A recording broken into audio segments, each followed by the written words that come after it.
Advanced pain clinic. నొప్పి మాయం, surgery దూరం. For appointments 9155515563.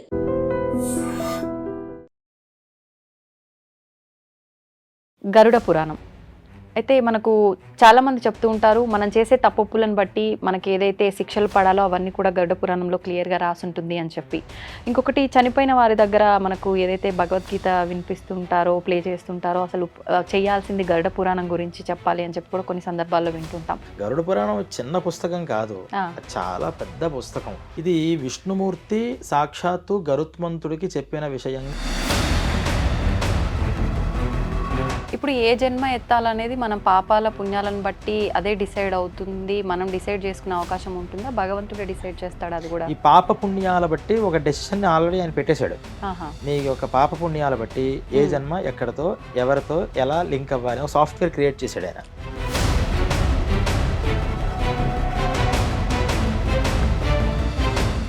అయితే ఇప్పుడు ఒక తల్లి గర్భంలోంచి జన్మించిన వాళ్ళు ఇద్దరు ఉంటే ఇద్దరు ఒకేలా ఉండటం చాలా కష్టం, ఉండరు కూడా చాలా వరకు. కానీ ఎక్కడో ఒక దగ్గర మనతో పోలిన వాళ్ళు, మన రూపంతో ఉండే వాళ్ళు 7 ఉంటారని చెప్పి అంటూ ఉంటారు. అది నిజంగా ఉంటారా?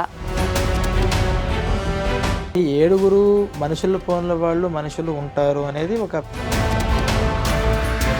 మనకి ప్రత్యక్షంగా ఎక్కడా కూడా ఏ పురాణంలోనూ.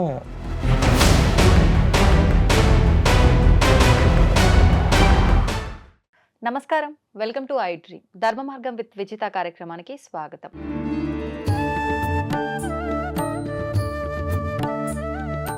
మనందరం కూడా వింటూ ఉంటాం, పురాణాల్లో ఒక పురాణం గరుడ పురాణం అని చెప్పి. అసలు ఏంటి గరుడ పురాణం?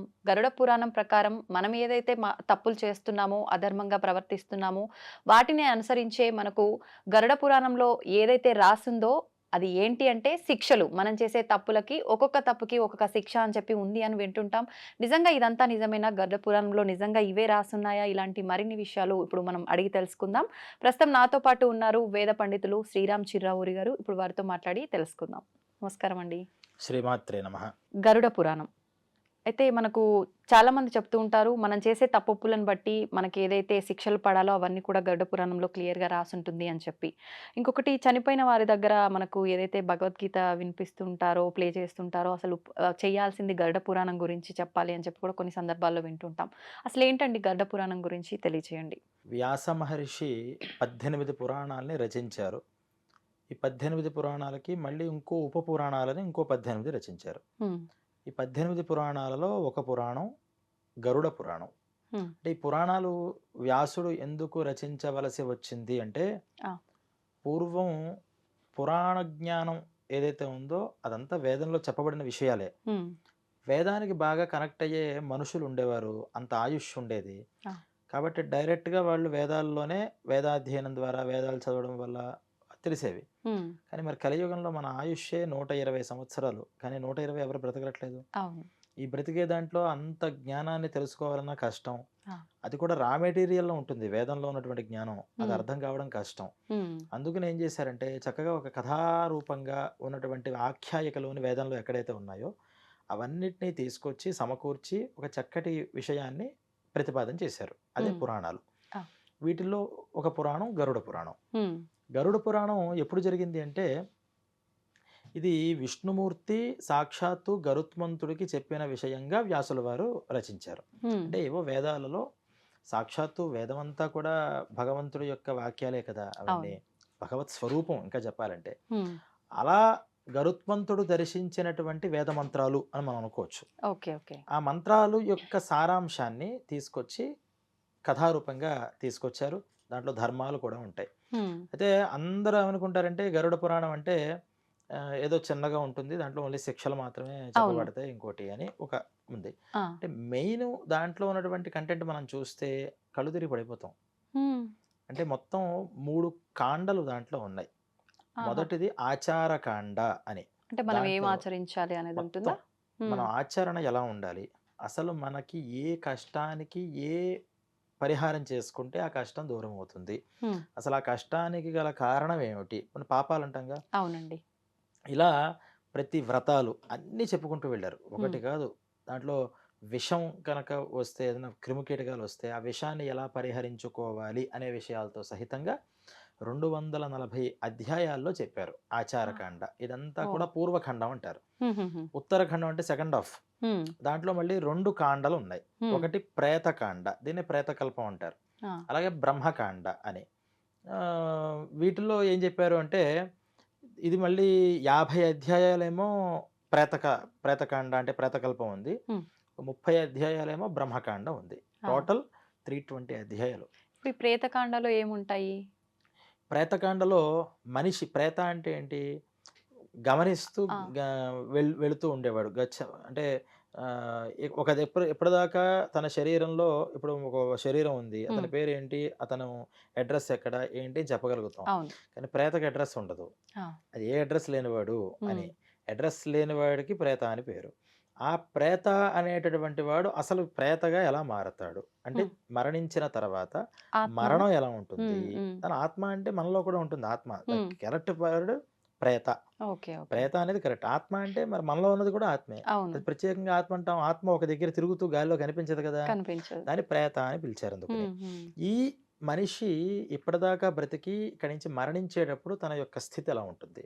మరణించిన తర్వాత ఏం హ్మ్. జరుగుతోంది? ఆ, అసలు అక్కడ ఆయన మరణిస్తుంటే ఇక్కడ పితృకార్యాలు జరుగుతుంటే దీనికి దానికి లింక్ ఎలా ఉంటుంది? హ్మ్. అసలు యమపురి అనేటటువంటి నరకం ఏదైతే ఉందో అక్కడికి అవును. వెళ్ళే మార్గం ఎలా ఉంటుంది? ఆ, అక్కడ శిక్షలు ఎలా ఉంటాయి? ఏ తప్పులకి ఏ శిక్షలు అనేటటువంటి ఆ ప్రేతకల్పంలో చెప్పారు. ఇది ఎన్ని అధ్యాయాలు? 50 50, అధ్యాయాలు. కానీ ముందర 240 ఉన్నాయి. తర్వాత 30 30 ఉన్నాయి. ఉన్నాయి. దాంట్లో ఉన్నటువంటిది ఇది. హ్మ్. అయితే ఈ చెప్పినటువంటి ఈ విషయాలు ఈ 50 అధ్యాయాలనే పట్టుకుని ఇదే హ్మ్. గరుడ పురాణం అని అనుకుంటున్నారు అవును, చాలామంది. అవును. గరుడ పురాణం చిన్న పుస్తకం కాదు. ఆ, అది చాలా పెద్ద పుస్తకం. దాంట్లో ఎవరైనా చాలా చదవొచ్చా అండి? అర్థం చేసుకోగలుగుతారా? మిగతా 18 పురాణాలు ఎలాగైతే మనం మార్కండేయ పురాణం, దేవి భాగవతం, హ్మ్. అగ్ని పురాణం, మత్స్య పురాణం ఎలాగైతే పూజిస్తూ ఇంట్లో పెట్టుకుంటున్నామో, ఆ, ఈ గరుడ పురాణం కూడా ఇంట్లో ఉండాలి. ప్రతి ఒక్కళ్ళు చదవాలి. చదివితే అర్థం అవ్వడం కోసమే వ్యాసుల వారు రాశారు. అయితే ఆ సంస్కృత శ్లోకాలు ఉంటాయి.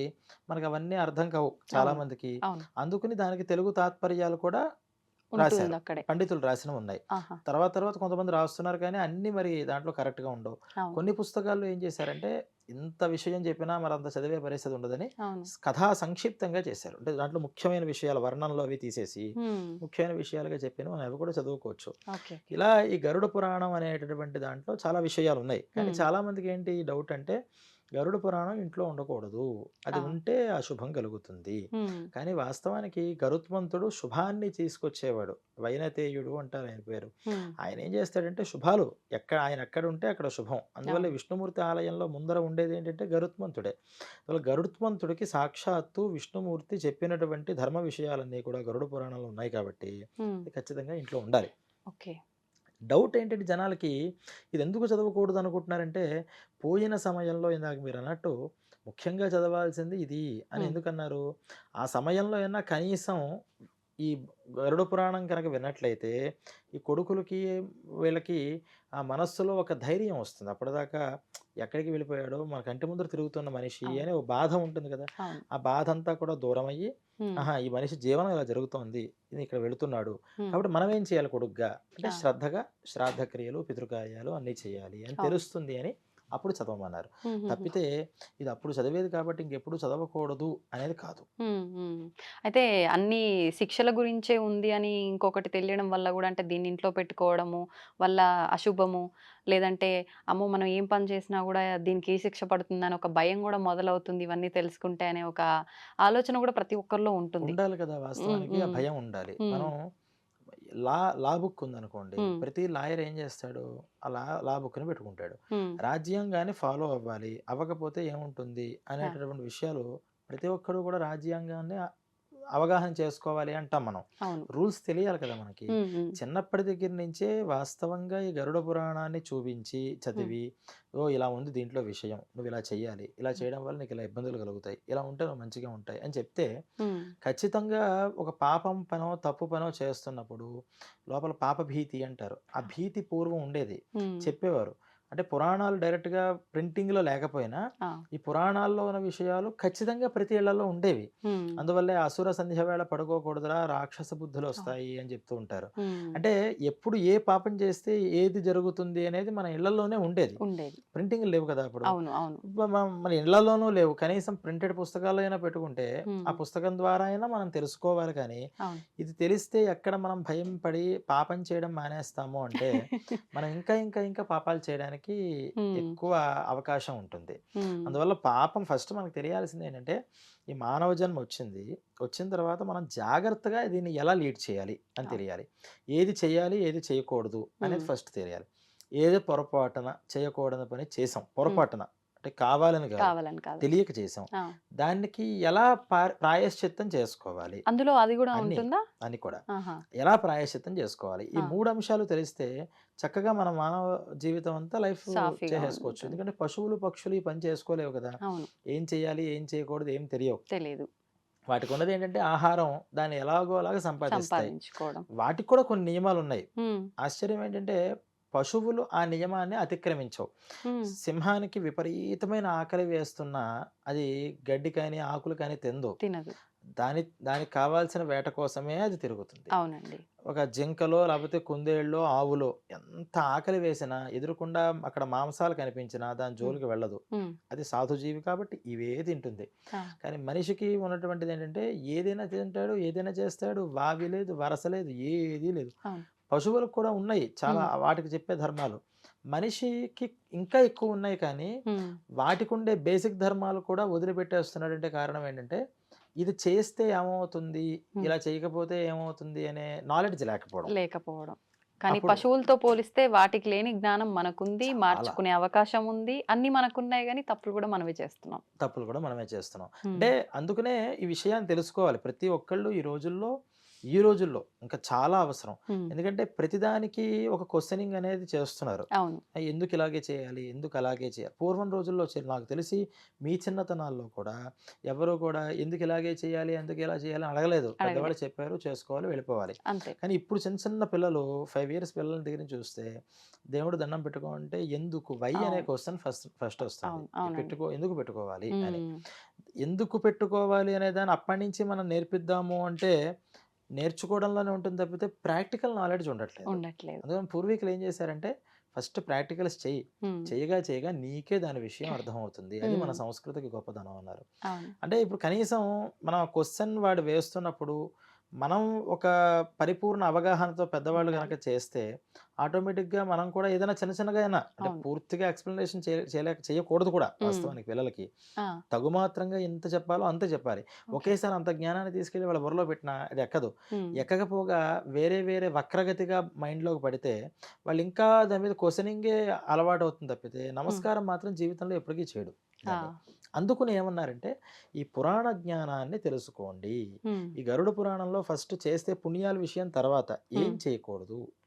అవును. చేయడం వల్ల నువ్వేమవుతావు హ్మ్. అని ఒక్క సినిమా కింద చూపించేస్తే దాన్ని ఖచ్చితంగా ఆ పాపం పని చేస్తున్నప్పుడు హ్మ్. అక్కడ మనకి ఒకసారి రీల్ తిరుగుతూ ఉంటుంది. విని ఉంటాడు కదా! అవును. కాబట్టి ఎంతటి పాపం చేయాల్సిన అగత్య పరిస్థితుల్లో అయినా సరే ఆ! కొంచెం ఇంత వద్దులే కొంచెం వెనకడుగేసే దాన్ని మనం అవకాశం. తగ్గిద్దాం అని హ్మ్.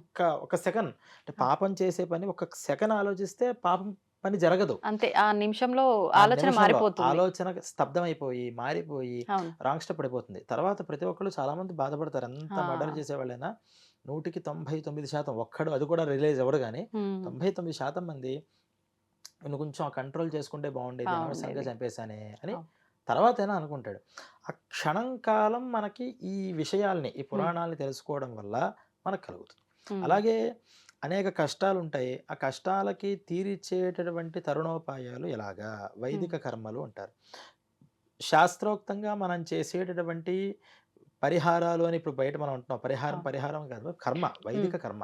ఆ వైదిక క్రియాకలాపం గనక శాస్త్రవిధితో చేస్తే ఖచ్చితంగా దాని రిజల్ట్ అనేది మనకొస్తుంది. అంటే హ్మ్. మనం అనుకుంటున్న రిజల్ట్ ఏంటంటే, ఇప్పుడు సంథింగ్ నాకు పిల్లలు లేరు.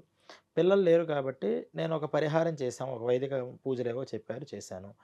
నేను అనుకుంటున్న రిజల్ట్ ఏంటంటే, ఇప్పుడు హ్మ్. జనరల్ పబ్లిక్‌కి నాకు పిల్లలు కలగాలి. అవును. నేను చేసుకున్నాను. ఈ మంత్ చేశానంటే నెక్స్ట్ మంత్ నాకు గుడ్ న్యూస్ వినిపించాలి. ఇది మనం అనుకునే ఫలితం. కానీ శాస్త్రం ఏం చెప్తోందంటే, నువ్వు చేసే కర్మ నీకు ఫలితం ఇవ్వడం అనేటటువంటిది భగవంతుడి చేతిలో ఉంది. కర్మ ఏం చేస్తుంది అంటే ఫలితాన్ని డైరెక్ట్‌గా ఇవ్వదయ్యా. ఆ! కర్మ ఇంకో కర్మని నాశనం చేస్తుంది. అంటే ఆ! ఏదైతే పాపకర్మ నీకు పిల్లలు లేకుండా అడ్డుపడుతోందో, దాన్ని ఈ కర్మ వెళ్ళి క్లోజ్ చేస్తుంది. క్లోజ్ హుహుహు. జరిగిన తర్వాత పిల్లలు ఎప్పుడు ఇవ్వాలి అనేది భగవంతుడు. అంతా మరి కర్మల ద్వారానే, పూజల ద్వారానే ఫలితాలొచ్చేస్తాయి. భగవంతుడు ఏం చేస్తాడు మధ్యలో? అంటే భగవంతుడిని కర్మ ఫల ప్రదాత. హ్మ్. అంటే నువ్వు కర్మ చేసావు. ఈ కర్మ ద్వారా ఆ కర్మ అంతా కూడా నాశనమైంది. నువ్వు చేసినటువంటి సత్కర్మకి నీకు ఎటువంటి ఫలితం ఇవ్వాలి అనేటటువంటిది ఏ టైంలో ఇవ్వాలి. హ్మ్. నేను నెక్స్ట్ మంతే నాకు కావాలనుకున్నాను. హ్మ్. కానీ నెక్స్ట్ మంత్ నీకు ఒకవేళ మీ భార్య ప్రెగ్నెన్సీ వస్తే ఆ! ఆ 2, 3 మంత్స్ తర్వాత మళ్ళీ పోయే అవకాశం కూడా ఉంది అని భగవంతుడు గ్రహించి, హ్మ్. ఈ 4 మంత్స్ అయిన తర్వాత మనం ఆ పని చేద్దామయ్యా. అప్పుడే ఓహ్! స్టాండర్డ్‌గా సాఫీగా. ఉంటుంది ఆ! కదా! అని ఆలోచిస్తాడాయన. ఓకే. అందువల్లే ఆయన్ని మనం మధ్యలో పెట్టుకొని ఈ కర్మలు చేసేది. హ్మ్. లేకపోతే ప్రతి ఒక్కళ్ళు కూడా భజనలు చేసుకుంటూ భగవంతుడికి నమస్కారం చేస్తే అయిపోతుంది కదా! అవును. అలాగా చేయమనలేదు. హ్మ్. లేదా భగవంతుడు అనేవాడు లేడు. ఈ పూజలు చేసేస్తుంటే ఇలా హోమాలు చేస్తే ఆ దేవతలు మనకు ఫలితం ఇచ్చేస్తారు అని హ్మ్. కూడా అనట్లా. దీన్ని చేయాలి. భగవంతుడిని ఆశ్రయించు. హ్మ్. నువ్వు ఇది చేస్తే నీకు ఎప్పుడు ఏ ఫలితం ఇవ్వాలి అనే డెసిషన్ భగవంతుడు తీసుకుంటాడు. ఆ! అలా లేకుండా నాకు ఈ రోజే కావాలి, రేపే కావాలి అని చిన్న పిల్లలాగా మనం మాట్లాడుతుంటే, అవును. ఆ కర్మలు నిజంగా భగవంతుడు ఏమనుకుంటాడంటే, మనం కూడా చూస్తూ ఉంటాం కదా! హ్మ్. ఇళ్ళలో కూడా ఒక 10:00 దాకా నువ్వు టీవీ చూడమ్మా, తర్వాత చూడొద్దు అని పిల్లలకి చెప్తాం. హ్మ్. కానీ వాళ్ళు ఇదొక్కటే వెబ్ అవును. సీరీస్ వస్తోంది. ఇంకొక అరగంట, గంట అని చేస్తే మనం ఖచ్చితంగా ఏం చేస్తాం? అప్పుడు ఆపేసి వాళ్ళు ఇబ్బంది పడతారు. అవును. ఇదేంటి ఇలా ఆపేస్తున్నారు? నేను హ్మ్. చూద్దాం అనుకుంటున్నాను కదా! నాకెందుకు చూపించట్లేదు? మర్నాడు కావాలంటే నువ్వు ఇంకో 2 అవర్స్ చూడు. అవును. రాత్రి 10 తర్వాత వద్దు అని మనం అంటాం. హ్మ్. వాళ్ళ దృష్టిలో రూల్స్ అనేవి ఉండకూడదంటాం. ఉండకూడదు. అందువల్ల భగవంతుడు మనకి ఎప్పుడు ఏ ఫలితాలు ఇవ్వాలో తెలిసి ఆయన ఇస్తాడు కాబట్టి, ఆయన్ని మనం శరణవేడి, ఈ చేసిన కర్మంతా కూడా నీకు నేను అర్పణ చేస్తున్నాను అని చేస్తారు. హ్మ్. అందుకని ఫస్ట్ నాలెడ్జ్ మనకు కావాల్సిందేంటంటే, అసలు పాపం అంటే ఏంటి? పాపకర్మ వల్ల వచ్చే ఫలితం ఏంటి? ఈ హ్మ్. 2 మనం తెలుసుకుంటే, మనం ఫస్ట్ లైఫ్‌ని కరెక్ట్‌గా లీడ్ చేయగలుగుతాం. లోకంలో ఇబ్బందులు అంటే తప్పు చేస్తున్న ప్రతి ఒక్కళ్ళకి తెలీదా తప్పని? ఈరోజు ఇన్ని అన్యాయాలు చేస్తున్నవాళ్ళు, అవును. అక్రమాలు చేస్తున్నవాళ్ళు, లేదా అకృత్యాలు చేస్తున్నవాళ్ళు, వీళ్ళెవ్వరికీ కూడా చేస్తే తప్పని తెలీదా అంటే తెలుసు తప్పని. హ్మ్. కానీ తప్పుకి వచ్చే శిక్ష ఏమిటి హ్మ్. అనే దగ్గర ఏంటి మహా అయితే కేసు నిరూపిస్తే కదా! 10 ఆ! ఏళ్ళో, 15 ఏళ్ళో పడుతుంది. ఈ లోపల మనం కొంచెం ఏదన్నా ఉపయోగించామంటే సెట్ అవుతాం. అవును. లేదు ఇదంతా అయ్యే టైంకి అసలు ఈ లోపల నేను ఎంజాయ్ చేస్తాను కదా! అనే ఒక అంటే శిక్ష అంటే ఇక్కడ మనకు రాజ్యాంగం విధించేటటువంటి శిక్షలు మాత్రమే అని హ్మ్. అనుకుంటున్నారు. హ్మ్. కానీ గరుడ పురాణంలో ఏం చెప్పారంటే రాజదండన, యమదండన అని 2 ఉన్నాయి. ఆ! రాజదండన అంటే ఇప్పుడు మనకు ప్రభుత్వం వేసే ఐపీసీ శిక్షలు ఇవన్నీ కూడా. ఓకే. ఓకే. దీన్ని ఎవరైనా తప్పించుకోగలుగుతారట. ఎందుకంటే పూర్వం నుంచి కూడా రాజులన్నీ మన ప్రభుత్వాలు ఎంత గట్టిగా ఇవన్నీ సెక్షన్స్ పెట్టినా ఎక్కడో ఒక లూప్ హోల్ దొరుకుతుంది అవును. మనిషికి. అవును. పూర్వం నుంచి కూడా ఉన్నాయి. హ్మ్. కానీ దీన్ని మిస్ అవ్వగలుగుతారు. కానీ రాజదండలు కూడా భయపడేవారు. హ్మ్. ఎందుకంటే అది కఠినంగా ఉండేవి అప్పట్లో. దీన్ని కూడా ఖాతరు చేయకుండా దీని నుంచి అలా మనం మిస్ చేయొచ్చు, ఇలా అబద్ధం ఆడొచ్చు అనుకున్న వాళ్ళు కూడా హ్మ్. పైన నరకంలో యమధర్మరాజు దగ్గర శిక్షలు తప్పించుకోలేరు అని హ్మ్. క్లారిఫికేషన్ అక్కడ ఇచ్చారు. ఎప్పుడైతే ఆ శిక్షల గురించి తెలిసాయో, ఈ శిక్షల గురించి భయం ఉన్నా లేకపోయినా ఆ శిక్షల్ని దృష్టిలో పెట్టుకునైనా జాగ్రత్తగా ఉంటారు అని ఇప్పుడు కొంతమంది తెలిసి చేస్తుంటారు. కొన్ని కొన్ని మనం తెలియకుండానే అంటే ఎదుటివారి విషయంలో కొంచెం మనం ఏదైనా దురుసుగా మాట్లాడినా గూడా అది తప్పు కిందకే వస్తుంది. అది కొన్ని సందర్భాల్లో మనం కావాలని గూడా మాట్లాడం. అంటే తప్పు తెలిసి చేసినా, తెలియక చేసినా శిక్ష అనేది ఖచ్చితంగా ఉంటుందంటారా? ఉంటుందది. ఈ తప్పులు గురించి, పాపాల గురించి వివేచన చేస్తూ 3 రకాలుగా ఉంటాయి ఏ పాపమైనా. మనస్సుతో చేసేది, నోటితో చేసేది, బై యాక్షన్ చేసేవి. 3 రకాలు. త్రికరణాలు అంటాంగా ఆ! వీటి ద్వారా. ఇవి 2 విధానాలు. హ్మ్. ఒకటి జ్ఞానంతో చేసేవి, ఒకటి అజ్ఞానంగా చేసేది. అంటే తెలిసి చేసేవి, తెలిసి. తెలియక చేసేవి హ్మ్. అని. అప్పుడు మళ్ళీ 6 వెరైటీస్ అయ్యాయి మొత్తం. ఆ! వీటిల్లో ఎలా వస్తాయి ఫలితాలు? ఇప్పుడు గోహత్య అనేటటువంటిది ఒక పాపం. అవును. ఉదాహరణకు తీసుకోండి. హ్మ్. ఆవుని చంపడం అని అర్థం. హ్మ్. గోహత్య అంటే అదేగా. అవును. ఈ చంపడం 3 విధానాల్లో ఎలా వస్తుంది? హ్మ్. ఆవుని చంపుతాను అని నోటితో అన్న గోహత్య పాపం వస్తుందన్నారు. ఆ! ఆవుని చంపుదాం అని మనస్సులో అనుకున్న గోహత్య పాపం వస్తుంది. హ్మ్. ఆవుని చంపినా గోహత్య పాపం వచ్చేస్తుంది. సమానమైన ఫలితం ముగ్గురికి సమానం కాదు, ఉమ్, ముగ్గురికి గోహత్యా పాపం అయితే వస్తుంది. వస్తుంది. దాన్ని మనం సమానం అని చెప్పలేము. ఉమ్, ఉమ్, ఎందుకంటే నోటితో అంటే ఎంత పాపం వస్తుందో అంత ఫుల్గా 100% వస్తుంది. ఆ, కానీ నోటితో చెప్పిన 100% బై యాక్షన్ చేసే 100% ఈక్వల్ అంటే ఉమ్, మనం దాన్ని ఈక్వల్ చేయలేము. ఎలాగా అంటే లీటర్ని కేజీని ఈక్వల్ చేయగలుగుతామా?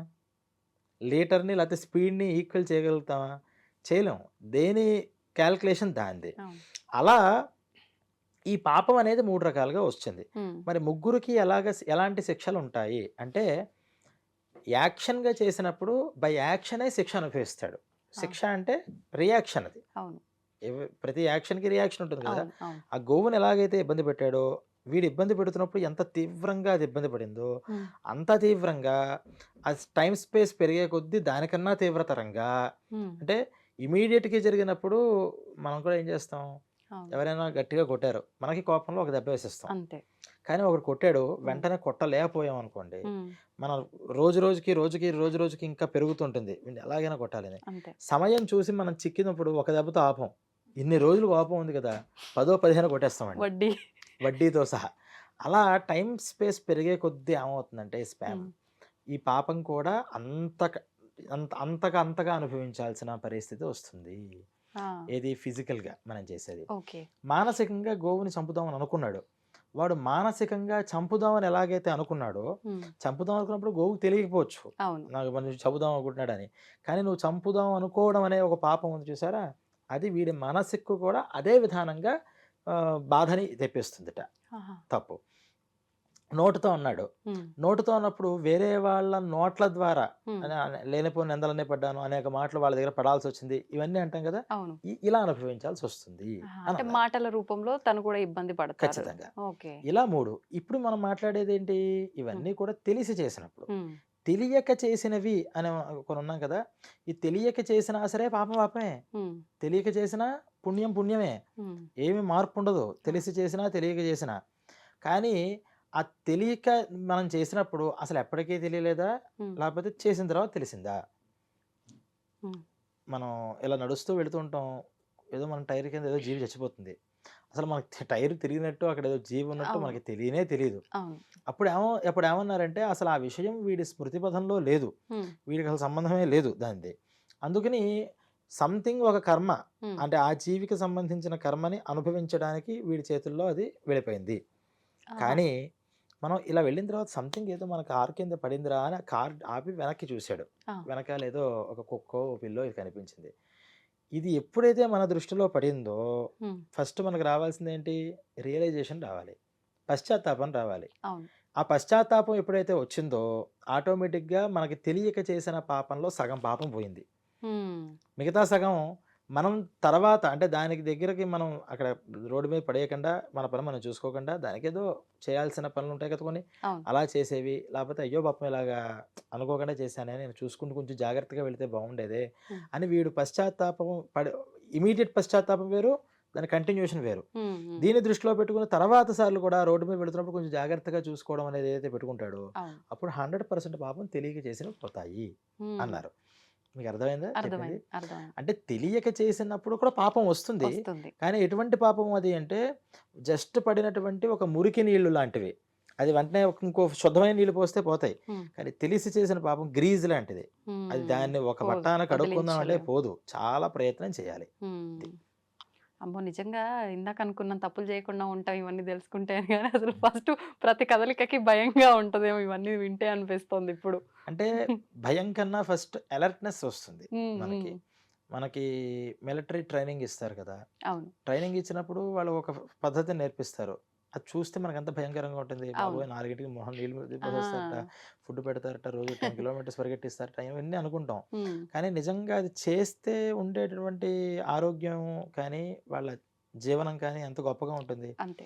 అంటే కొంచెం కష్టం పడినా మనం ఈ అలర్ట్‌నెస్ ఎప్పుడూ కూడా మన మైండ్‌ని, మన శరీరాన్ని, మన మాటని అదుపులో పెట్టుకోవడం అనేది ఉమ్, దీని ద్వారా గరుడ పురాణం ద్వారా ప్రతి మనిషికి అలవాటైతే ఉమ్, ఖచ్చితంగా పాపాలు అనేవి రెడ్యూస్ అయిపోతుంటాయి. మనకు ఉమ్, మనం ఆటోమేటిక్‌గా మనం క్యాలిక్యులేషన్ చేసుకోక్కర్లా. ఉమ్, మాక్సిమం పాపాలు తగ్గిపోతాయి. ఆ, మాక్సిమం పాపాలు. ఓకే.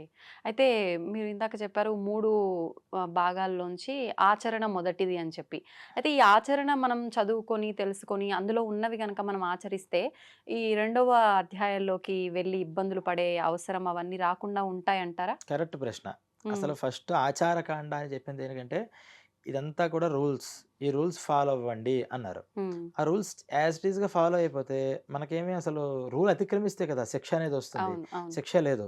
కానీ రూల్స్ అతిక్రమించావు.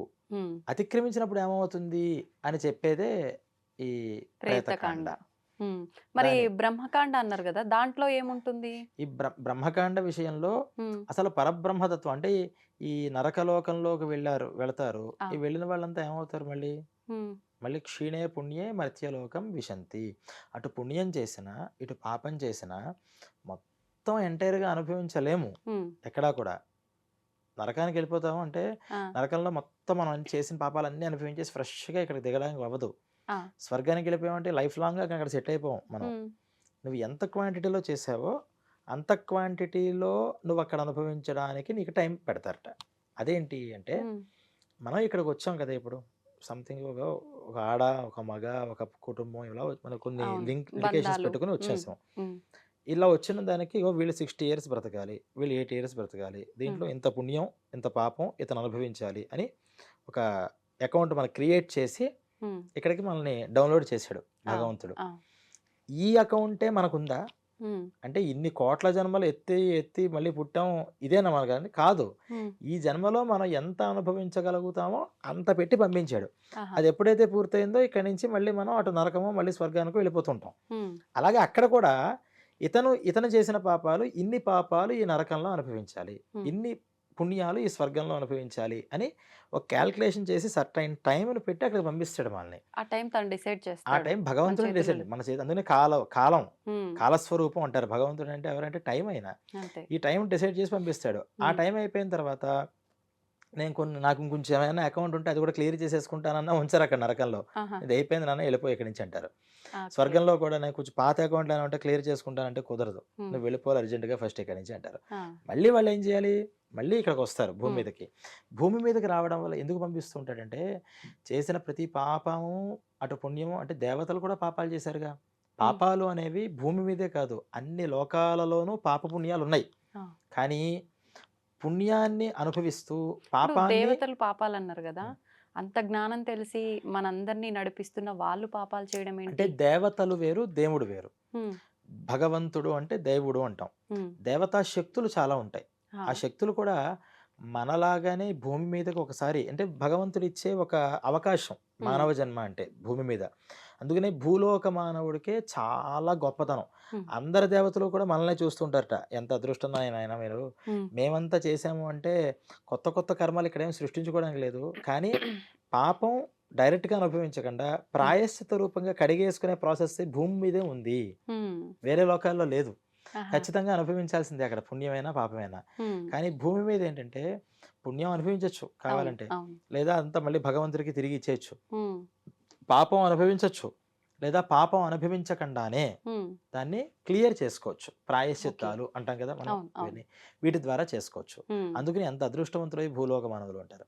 మరి ఈ దేవతలు ఎక్కడి నుంచి పుట్టుకొచ్చారు అంటే ఈ భూమి మీద వాళ్ళకిచ్చినటువంటి అంటే నంబర్ 1 హ్మ్. ఇతను ఉత్తమ విద్యార్థి. హ్మ్. చాలా బ్రిలియంట్ అని ఎలాగైతే ఒక గ్రేడ్ ఏస్తారో, ఆ! అలా ఇక్కడ ఈ భూమి మీద వాళ్ళ జీవనం చాలా ఉత్తమంగా చేసిన వాడికి ఇంక ఇక్కడ మళ్ళీ వద్దులే ఇతను కొంచెం ప్రమోషన్ ఇచ్చాం కదా అని వీళ్ళని మళ్ళీ దేవతా లోకాల్లోకి పంపిస్తూ ఉంటారు. హుహు. అందుకనే అందుకనే మనం ఇది ఇది కొంచెం అర్థం అవ్వడానికి ఏం చెప్పారు? హ్మ్. ఇక్కడ 1000 యజ్ఞాలు చేస్తే ఇంద్ర పదవి వస్తుంది. వింటాం కదా! అవును. అందువల్ల ఇంద్రుడికి కోపం వస్తూ ఉంటుంది. ఇక్కడ హ్మ్. పుణ్యాలు చేసేవాళ్ళు, తపస్సు చేసేవాళ్ళు భంగం చేయడం కోసం అప్సరసలను పంపిస్తూ ఉంటారని మనం ఆ! చిన్నప్పుడు చెప్తూ ఆ! ఉంటాం. ఆ! అంటే అది చిన్నతనంగా అర్థం అవ్వడం కోసం చెప్పడం. హ్మ్. ఇంతలాగా చెప్తే ఎవరికి అర్థమవుతుంది? అవును. ఓన్లీ అవును. యజ్ఞాలు అంటే యజ్ఞం అంటేనే తెలీదు. ఏం చెప్తాం? అందుకని ఏమన్నారంటే తపస్సు. కళ్ళు హ్మ్. మూసుకొని తపస్సు చేస్తే వీడు ఇంద్రుడైపోతాడు తర్వాత. అంటే అర్థం ఏంటంటే హ్మ్.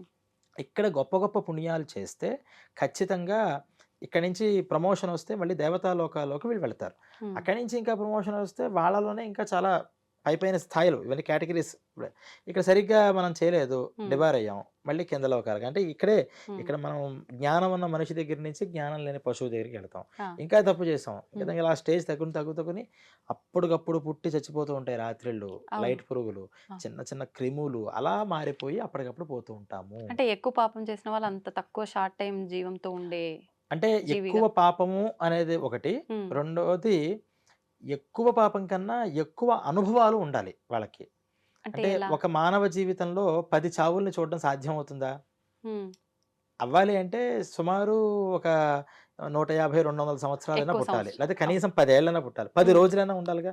అంటే ఒకే రోజు చచ్చిపోయి, ఒకే రోజు పుట్టి మళ్ళీ అలా మరణించలేడు కదా! అవును. కానీ జీవనం అంటే అర్థం ఏంటంటే అతనికి 80 ఏళ్ళు, ఈ 80 ఏళ్ళు మొత్తం ఇవన్నీ అనుభవించి మళ్ళీ చావాలి అనేది ఉమ్, ఒకటుంది. ఉమ్, ఇలా 10 జన్మలు ఎత్తాలి. ఉమ్, మానవ జీవితం చాలా ఎక్కువైపోతుంది. అవును. ఇది చిన్న క్రిమి కింద పుడితే ఆ, అది ఎక్కువ కాలం బ్రతకదెలాగో. అది అవును. వితిన్ అవర్స్ పోతుందది. అంతే. వితిన్ అవర్స్ సంపూర్ణ ఆయుర్దాయంతో ఉంది. ఉమ్, కానీ వెంటనే పోయింది. అంతే. అలా ఒక్క గంటలో అది 10 సార్లు పుట్టి చచ్చిపోగలుగుతుంది. దాన్ని ఉమ్, అనుభవం అంటారు. ఉమ్, ఆ ఉమ్, అనుభవాలు కావాలి అనుకున్నప్పుడు ఆ జన్మలు ఎత్తుతూ ఉంటాడు.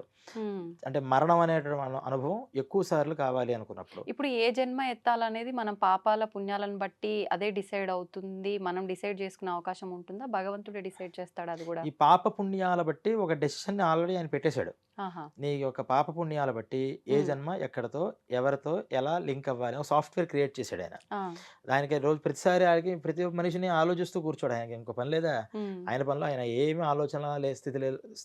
ఆలోచన స్థితి ఆ, దాటిపోయి ఉంటుంది ఆయనది. ఉమ్, ఉమ్, ఈ ఆలోచనలు చేస్తూ మనం చేస్తాం. ఉమ్, ఆయన ఏం చేశాడంటే ఒక సాఫ్ట్‌వేర్ తయారు చేశాడు. ఎవరి పుణ్యం, ఎవరి పాపం ఏంటి దాన్ని టాలీ చేసుకొని ఉమ్, ఏ జన్మల్లో ఎవరెవరితో లింక్ ఉంది. అందుకనే ఏమంటాం పెళ్లి కట్టినప్పుడు, ఉమ్, తాళి కట్టినప్పుడు 3 జన్మల బంధం, అవును. 7 అడుగులు చెప్తూ ఉంటాం. చెప్తూ ఉంటారు. జన్మ జన్మల బంధం. ఈ జన్మ జన్మల బంధాలంటే ఏంటంటే ఇలా బంధాలుగా అక్కడక్కడ పెట్టుకున్నవి అక్కడ వీళ్ళకి ఎలా ట్రేస్ అవుతాయి. వీళ్ళని వీళ్ళని ఎలా చేస్తే వీళ్ళకి ఎలా లెవెల్ అవుతూ ఉంటాయి. ఉమ్, పూర్వజన్మల్లో వీళ్ళు కొడుకులుగా పుట్టి తల్లిదండ్రులను ఎలా హింసించారు.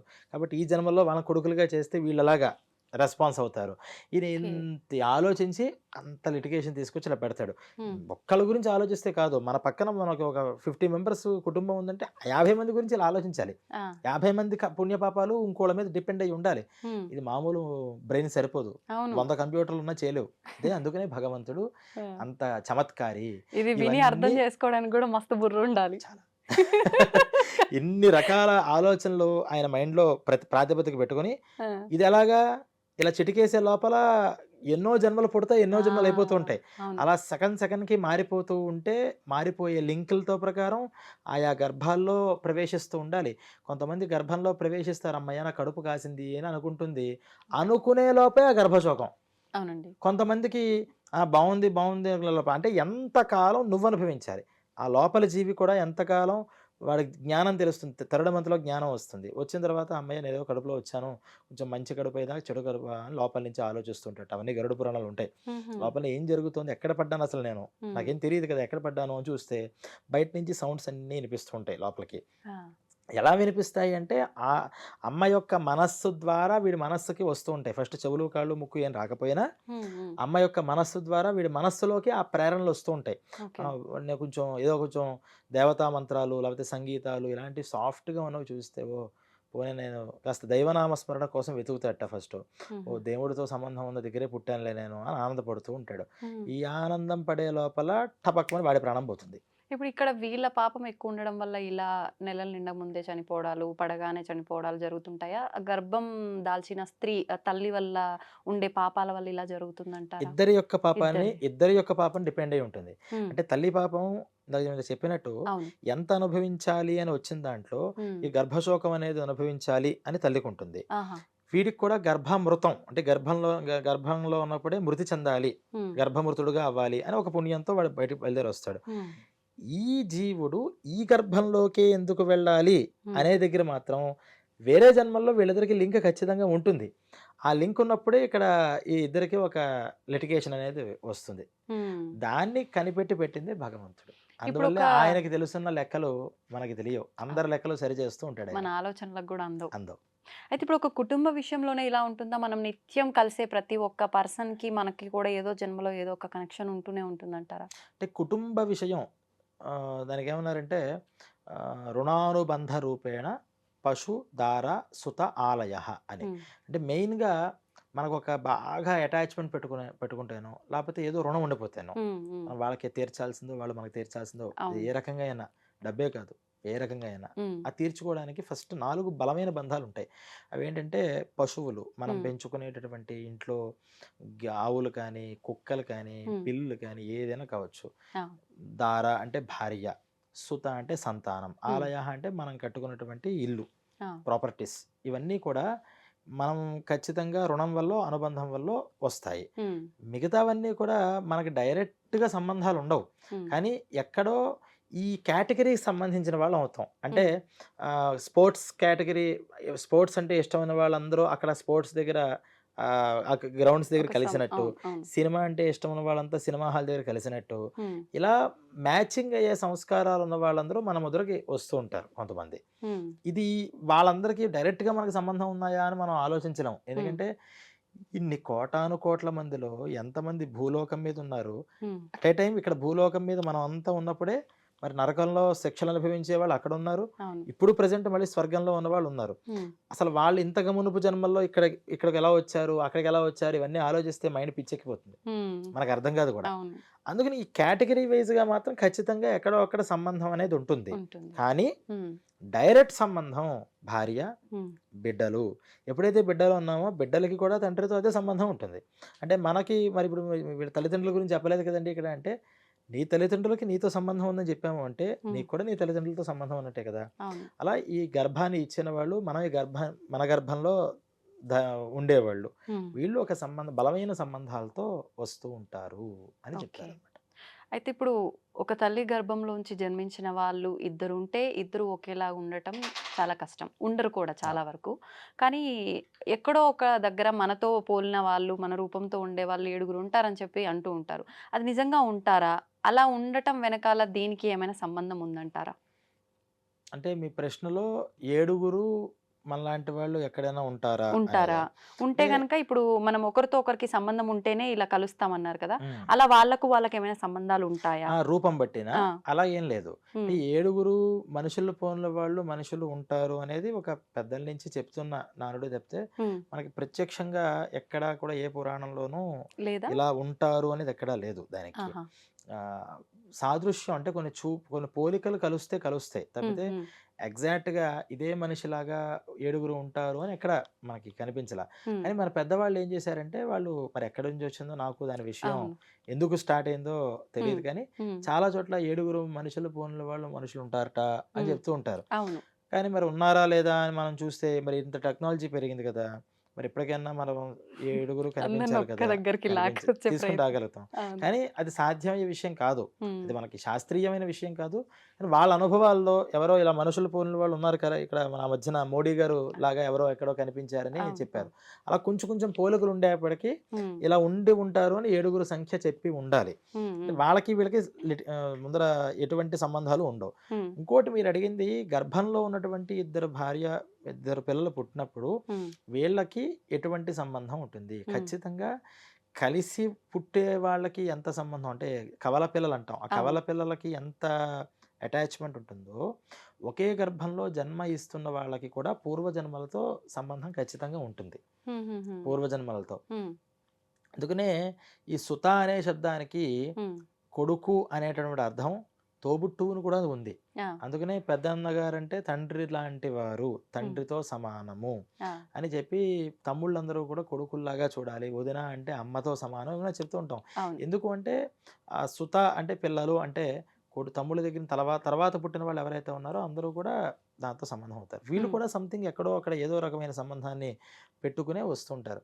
అందువల్ల కొంతమంది అన్నతమ్ముళ్ళు చూస్తే వాళ్ళు బాగా రామలక్ష్మణుల్లా ఉంటారు, కొంతమంది చూస్తే వాలి సుగ్రీవుల్లా కొట్టుకుంటూ ఉంటారు. మనం ఎన్ని చెప్పినా సరే వాళ్ళకి కుదరదు. అంటే అలా కొట్టుకోవడం అనేటటువంటి దాంట్లో వాళ్ళు అనుబంధాన్ని పెట్టుకుని అదే కొట్టుకోవడం ఇక్కడ కూడా కంటిన్యూ చేస్తున్నారు. కసి తీరలేదు, ఎంత కొట్టుకున్నా కసి తీరదు మనకి.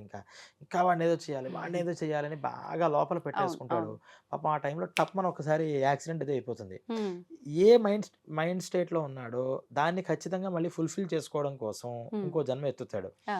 ఇదే మైండ్ స్టేట్ లో అవతల వాళ్ళు కూడా ఉన్నప్పుడు ఇమీడియట్ గా మళ్ళీ ఇద్దరు కూడా ఆ పుణ్య పాపాలు అనుభవించేసి డైరెక్ట్గా వచ్చేస్తారు. అంటే ఒకే మైండ్ ఆఫ్ స్టేట్లో ఉన్నారు కదా, కాబట్టి వెంటనే తీసుకొచ్చి ఒక గర్భంలోకి ప్రవేశపెడతారు. పెట్టడంతోనే పుట్టుక నుంచి అంతేనండి, వాళ్ళు ఎప్పుడు క్షణం అంటే పడదు అన్నతమ్ములకి అంటాం. ఏంటి పుట్టుక నుంచి పడకపోవడం అంటే ఇది లింక్ అనమాట. ఏంటో ఫస్ట్ నుంచి చిన్న పిల్లాడు ఆ తమ్ముడు పుట్టినప్పటి నుంచి ఎంతో ప్రేమగా చూసేది ఈ అక్క అంటాం. పుట్టినప్పటి నుంచి అంత వాడు ఎంత హింసిస్తున్నా ఈమె ప్రేమిస్తూనే ఉంటుంది ఈ పెద్ద పెద్ద అమ్మాయి అంటాం. అది ఈ అనుబంధ రూపంగా ఉన్నటువంటి రుణం అనమాట. ఓకే. అయితే ఇప్పుడు ఈ మధ్య కాలంలో మనం చాలా విన్నాము, చూసాం కూడా సోషల్ మీడియా ద్వారా. కొంతమంది నాకు గత జన్మ జ్ఞాపకాలు గుర్తొస్తున్నాయని చెప్పి, కొంతమంది నాకు గత జన్మలో పలానా వాళ్ళు నా పేరెంట్స్ అని, లేదు అనంటే వాళ్ళు నా బ్రదర్ అని, సిస్టర్ అని అక్కడికి వెళ్లి చూడాలని చెప్పి, పేర్లతో సహా కొన్ని సందర్భాల్లో చెప్పినవి కూడా ఉన్నాయి. నిజంగా అట్లా గత జన్మ గుర్తొచ్చి ఇలాంటివి చెప్పేవన్నీ నిజమేనా? అలా వచ్చే అవకాశం ఉంటుందంటారా? ఉంటుందండి. పూర్వం నిద్రని మరణం అన్నారు. నిద్రపోయామంటే ఈరోజు అయిపోయింది అక్కడితో. ఆ డే ఎండ్ అయిపోయింది కదా. నిద్రలో మనకేమన్నా అసలు గుర్తుంటుందా? అసలు ఏం జరిగింది, అసలు ఎవరు నిద్రపోతున్నారో కూడా తెలియదు.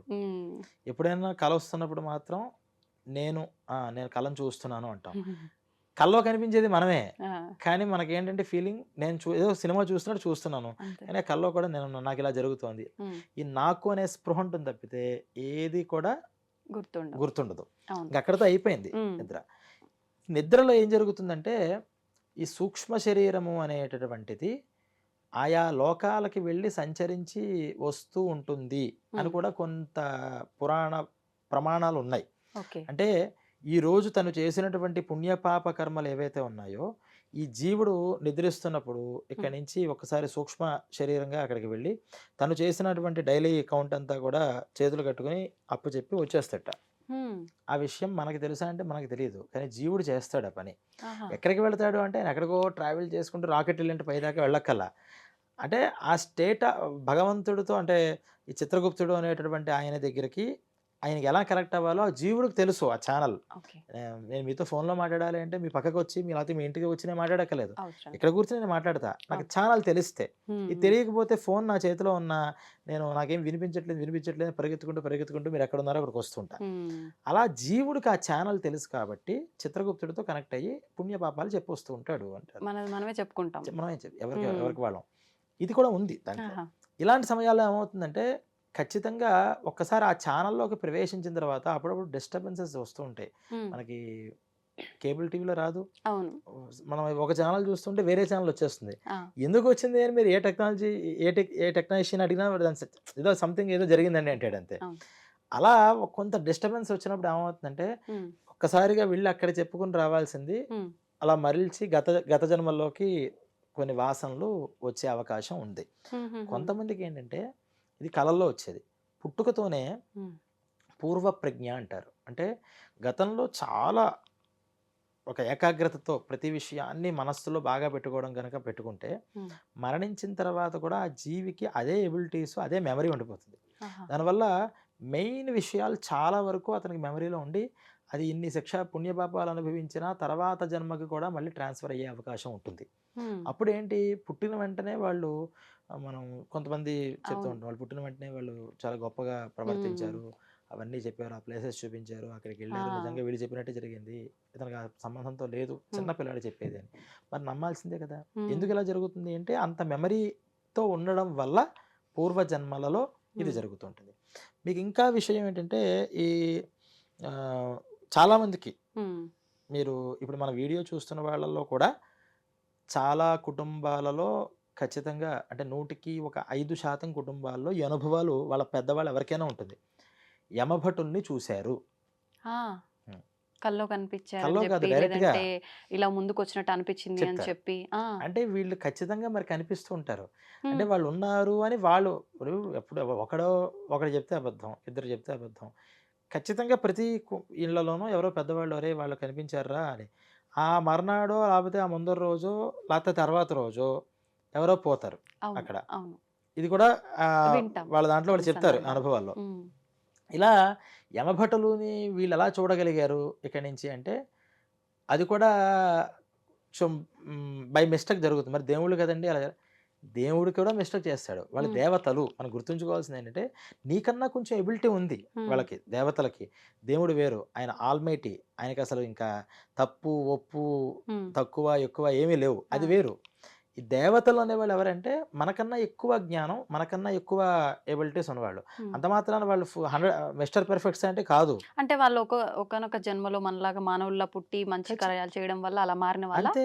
ఆహా! మీకు ఏ పురాణం ఎత్తినా అదే చెప్పేది. ఓకే. ఇంద్రుడికి ఇంద్ర పదవి ఎలా వచ్చింది? అంటే యజ్ఞాలు చేశాడయ్యా, యజ్ఞాలు. ఇంద్ర పదవి ఎన్ని వచ్చింది. శతయాగాలా ఏమో? 100 యాగాలు చేస్తే అక్కడికి వచ్చింది. హ్మ్. మరి ఇప్పుడు మనం ఆంజనేయ స్వామిని ఏమంటాం? భవిష్యత్ చతురాన్నాయ నమః అంటాం. అంటే హ్మ్. భవిష్యత్తులో నువ్వు బ్రహ్మవి హ్మ్. అంటాం. హ్మ్. అంటే ఇప్పుడు ఇప్పుడు ఈ యుగంలో ఉన్నటువంటి ఆంజనేయ స్వామి హ్మ్. వచ్చే యుగంలోకి వెళ్ళేటప్పటికి ఆయన బ్రహ్మ పదవిలో కూర్చుంటాడు. ఆ! ఇవన్నీ మనం చెప్తూ ఉంటాం అవును. కదా! అవును. ఈ దేవతలు ఎవరైనా సరే హ్మ్. మనలాగా వాళ్ళు పుట్టి హ్మ్. వాళ్ళు దాన్ని ఫుల్ ఫ్లెడ్జ్డ్‌గా చేసుకోవడం వల్ల, వాళ్ళ క్యాపబిలిటీ వల్ల, కమిట్మెంట్ వల్ల హ్మ్. వాళ్ళు ప్రమోషన్ పొంది అయ్యారు తప్పితే, హ్మ్. వాళ్ళలో అసలు లోపం ఉండదా? ఉంటుంది. ఆ! ఖచ్చితంగా ఉంటుంది. కాకపోతే మనకున్నంత లోపాలుండవు. హ్మ్. సపో ఒకటో, రెండో లోపాలు ఖచ్చితంగా ఉంటాయి.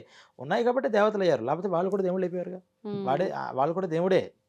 దేవతా శక్తులలో కూడా కొన్ని ఖచ్చితంగా ఉంటాయి. హ్మ్. అలా మరి దేవతల దగ్గరే కొంత మిస్టేక్స్ జరుగుతున్నప్పుడు యమభటుల దగ్గర జరగవా? హ్మ్. ఆ యమభటుల యొక్క వాళ్ళు మన భూమి మీదకి రావడానికి వాళ్ళకొక మార్గం ఉంటుంది. హ్మ్. మనం ఎలాగైతే నడుచుకుంటూ వస్తాం. లేతే ఇవి నేను నడుచుకుంటున్నట్టుగానే గాలిలో ఏరోప్లేన్ నడుస్తుందా? హ్మ్. దానికి ఒక మార్గం ఉంటుంది. హ్మ్. ఆ మార్గంలో అది అంత కక్ష మీద ప్రయాణం చేస్తేనే సుఖంగా వెళుతుంది. దానికన్నా ఎక్కువ తక్కువలు జరిగాయంటే షేక్ అయిపోతుంటది. హ్మ్. ఇలా ప్రతిదానికి ఒక వాళ్ళ భౌతిక శక్తిని బట్టి ఎలాగైతే వాళ్ళ గమనం అనేది అంటే ఆ! నడక అనేది ఉంటుందో, యమభటులకు కూడా ఆ లోకం నుంచి ఇక్కడికొచ్చి ఈ జీవిని అక్కడికి తీసుకెళ్ళడానికి కావాల్సినటువంటి ఒక ఛానెల్ ఉంటుంది. సంథింగ్ అప్పుడు దాంట్లో డిస్టర్బెన్స్ జరిగినప్పుడు హ్మ్. ఇక్కడున్న వాళ్ళకి కనిపిస్తారు వాళ్ళు.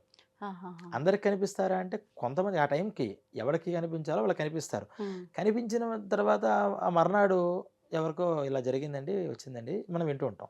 అంటే యమభటులు కానీ, హ్మ్. యమలోకాలు కానీ ఇవన్నీ కూడా ఎలాగైతే ఉన్నాయో ఇలా స్వప్నాలలో వచ్చేటటువంటి విషయాలు కూడా హ్మ్. ఇవన్నీ కూడా ప్రత్యేక అనుభవాలు. ఓకే. అంటే ఎవరి అనుభవం బట్టి వాళ్ళకి ఇది నిజమే. ఇది నాకు అనుభవం లేనంత సేపు ఇదంతా ఆలోచన, ఊహ అంటాం. మరి అన్ని సార్లు అలా ఊహలు రావు. హ్మ్. కొన్ని అవును. సార్లే వస్తాయి. అవును. అందరి గురించి రావు. హ్మ్. కొంతమంది గురించే వస్తాయి. అవును. అంటే ఇదన్నీ కూడా పూర్వజన్మల వాసనలు అనేవి ఉన్నాయి హ్మ్. మనకి. హ్మ్. ఎందుకున్నాయని నమ్మగలుగుతామంటే, నిన్న మీరు రాత్రి నిద్రపోయారా బాగా? హ్మ్. నిద్రపోయారా లేదా? ఆ! నిన్న ఏం జరిగిందో ఈరోజు మర్చిపోయారా? గుర్తుందా? అన్నీ గుర్తుండవు. కొన్ని మర్చిపోతాం. కొన్ని గుర్తుంటాయి. కొన్ని గుర్తుంటాయి. హ్మ్. కానీ అసలు ఒక్కసారి నిద్రపోయి డీప్ స్లీప్‌లోకెళ్ళి బయటకి రావడంతోనే నేను గజినీలాగా మనం మాట్లాడం కదా! మాట్లాడం. అంటే మనకు ఉంటుంది. కొంతమందికేంటి కొంచెం మెమరీ ఉంటుంది హ్మ్. బాగా. పిన్ టు పిన్ ఆ! చెప్పేస్తారు. 10 డేస్, 15 డేస్, 10 1 డేస్ ఇయర్ ఏంటండి. క్రితం ఏం చిన్నప్పటివి గూడా జరిగింది చెప్తూ ఉంటారు కొంతమంది. చెప్పేస్తారు పిన్ టు హ్మ్. పిన్. అంటే వాళ్ళకున్న మెమరీ బట్టి వాళ్ళ టైము హ్మ్. మీకు 1 డే మెమరీ ఉంటే, నాకు 10 డేస్ ఉంటే, హ్మ్. ఇంకోళ్ళకి మెయిన్ ఇష్యూసే ప్రతి పిన్ టు పిన్ గుర్తుంచుకుంటారు కొంతమంది. అవును. ఆ అవును. మెమరీ పవర్ మనకే ఇంత తేడాలుంటే, హ్మ్. మరి పూర్వజన్మ వాసనల్ని చూసేంత కేపబిలిటీ ఉన్న మెమరీ ఉంటుందని మనం నమ్మచ్చా? నమ్మకూడదా? నమ్మొచ్చు. చిన్నప్పుడు విషయాల నుంచి ఇప్పటిదాకా చెప్పగలిగే మెమరీ మనకుంది. హ్మ్. దానికన్నా బియాండ్‌కెళితే అంతకు మునుపు ఏం జరిగింది? హ్మ్. ఎక్కడేం జరిగింది? నేను ఏ లోకంలో ఏది అనుభవించాను? ఎక్కడి నుంచి వచ్చాను?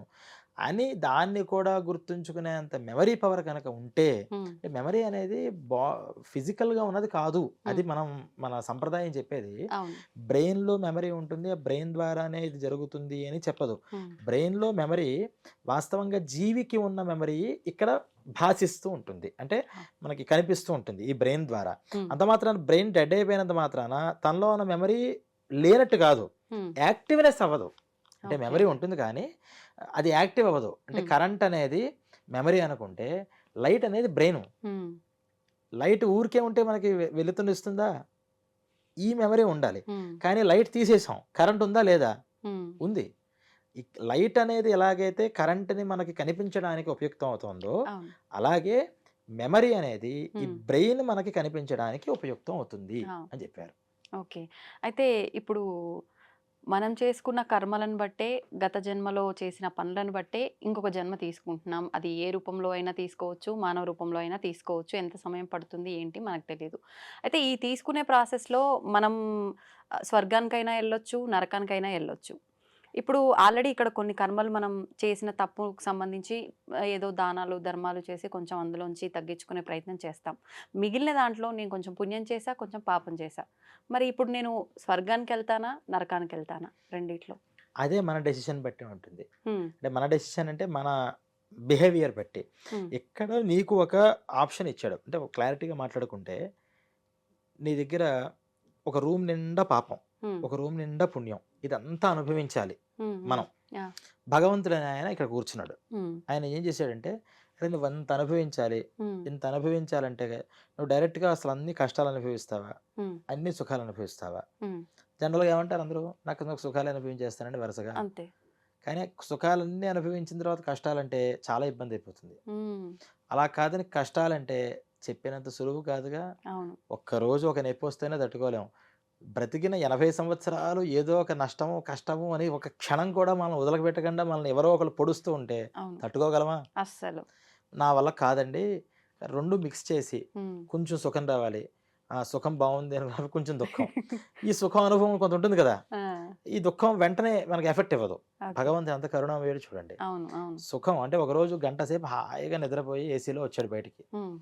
ఎండలోకి వచ్చిన వెంటనే, వెంటనే ఎండ అనేది ఎఫెక్ట్ ఇవ్వదు. అప్పటిదాకా పడుకున్న కొంచెం శ్రమ ఆహ్, నిద్రపోయినటువంటి సుఖం ఒక 5 మినిట్సో, 10 మినిట్సో వాడికి ఎంజాయ్ చేస్తూ అప్పుడు అసలైన ఎండ బాధను స్టార్ట్ చేసుకుంటాడు. ఆ! ఆ! అలవాటు అంటే పడిపోతూ ఈ ఉంటుంది సుఖం గంట మెల్లిగా. సేపు పడ్డాడు కాబట్టి. హ్మ్. అంతసేపు దుఃఖంలో ఉన్నాడు. వెంటనే సుఖం రాదు. హ్మ్. ఏసీ గదిలోకి వచ్చిన వెంటనే హమ్మయ్య! అనుకోడు. ఆ! కొంచెం బావున్నా అతను ఏసీకి సెట్ అవ్వడానికి కావాల్సిన టైం ఒక 10 మినిట్సో, 15 మినిట్సో పడుతుంది. అంతే. అంటే సుఖానికి, దుఃఖానికి కలయిక అంటారు దీన్ని. హ్మ్. హ్మ్. అంటే సుఖము, దుఃఖం కలయిక లేకుండా ఒక్క డైరెక్ట్ సుఖం గాని, డైరెక్ట్ కష్టం గాని అనుభవించలేం. హ్మ్. అందుకని భగవంతుడు ఏం చేశాడంటే సుఖదుఖాలు 2 కలుపుకుంటూ హ్మ్. అది కొంచెం, ఇది కొంచెం అనుభవించమ్మా నువ్వు. హ్మ్. నీకు ఈ లైఫ్‌లోకి పంపిస్తున్నాను నేను. నువ్వు వెళ్ళు అక్కడికి. హ్మ్. మరి నేనేం చేయాలండి? ఇంత అనుభవించలేను కదా! నీకొక ఆప్షన్ ఉంది. ఆ! నువ్వు అక్కడికి వెళ్ళి హ్మ్. నీకున్న ఆ పుణ్య పాపాలు అవకొట్టేయి. ఆ! నీ బ్యాగ్ అయిపోయిందనుకో, ఇంకా పంపిస్తా ఇక్కడి నుంచి. హ్మ్. ఇంకా అయిపోయిందనుకో, ఇంకా పంపిస్తా. ఆ! నువ్వు మళ్ళీ నా దగ్గరికి వచ్చే లోపల ఎంత అవకొడతావో అంత అవకొట్టేసుకో. హ్మ్. నువ్వు గనక ఇంకా కమిట్మెంట్‌తో చేస్తే హ్మ్. మొత్తం 2 రూమ్స్ ఖాళీ అయిపోతాయి. హ్మ్. ఎప్పుడైతే 2 రూమ్స్ ఖాళీ అయిపోయాయో నేను మళ్ళీ ఇంకెక్కడికి పంపించను. నా హ్మ్. దగ్గరే ఉంచేసుకుంటా. ఇది మోక్షమా మోక్షం. ఇది? అదే మోక్షం. ఓకే. ఈ 2 రూమ్స్ ఖాళీ అయిపోవాలి. ఆ! నేను పాపాలు అవి పోగొడతాను, నాకు పుణ్యం పెంచుకుంటూ పోతానంటే మళ్ళీ పుణ్యం కోసం అనుభవించాలి. ఆ! మళ్ళీ పుణ్యం కోసం అనుభవించేటప్పుడు మళ్ళీ ఏవో పాపాలు చేస్తే మళ్ళీ ఈ బ్యాక్ పెరుగుతుంటుంది. ఈ హ్మ్. 2 అకౌంట్స్ నిల్ బ్యాలెన్స్ చేసేస్తే హ్మ్. నీకు ఇంక అకౌంటే లేదు కాబట్టి అకౌంట్ హోల్డర్‌గా నేను తీసేసి హ్మ్. నా దగ్గర పెట్టుకుంటాను నాన్న అని హ్మ్. పంపిస్తాడు. మనం ఏం చేస్తాం? అసలు భగవంతుడు చెప్పిందేంటి? ఆ 2 క్లియర్ చేయాలి. 2 ఎలా క్లియర్ చేయాలండి? హ్మ్. అనుభవించు. అందుకనేగా ఇచ్చింది. నువ్వు బ్యాగ్‌లో నీ బాడీకి నీకిన్ని రోగాలు రావాలి, ఇన్ని కష్టాలు రావాలి, ఇన్ని అవమానాలు రావాలి, హ్మ్. నీకిన్ని సుఖాలు రావాలి, ఇన్ని ప్రమోషన్స్ రావాలి, ఇంత ఆనందం కలగాలి, ఇంత పేరు రావాలి. పెట్టేసాం. అదంతా అనుభవించుకుంటూ పో. హ్మ్. కానీ నా వల్ల కాదు. నువ్వు ఇచ్చిన మనం ఇక్కడేమో భగవంతుడికి ప్రామిస్ చేసేదేంటి? మొత్తం అక్కడ కూడా నేను ఆ! అనుభవించేస్తాను. రూమ్ అంతా అవకొట్టేస్తానంటాం. కిందకెళ్ళిన తర్వాత ఏమంటామంటే లేదు, లేదు, లేదు. యాడ్ చేస్తాం ఇంకా. పుణ్యం అలాగే ఉండాలి. ఇది కొంచెం బావుంది నాకు. హ్మ్. పాపం అనేది ఏదైతే ఉందో అది ఎలా పోతుంటే బావుంటుంది. హ్మ్. తొందరగా ఎలా పోగొట్టుకుందాం. అంటే నేను చెప్పేది ఎవరి గురించి? సాధకుల గురించి. ఓహ్!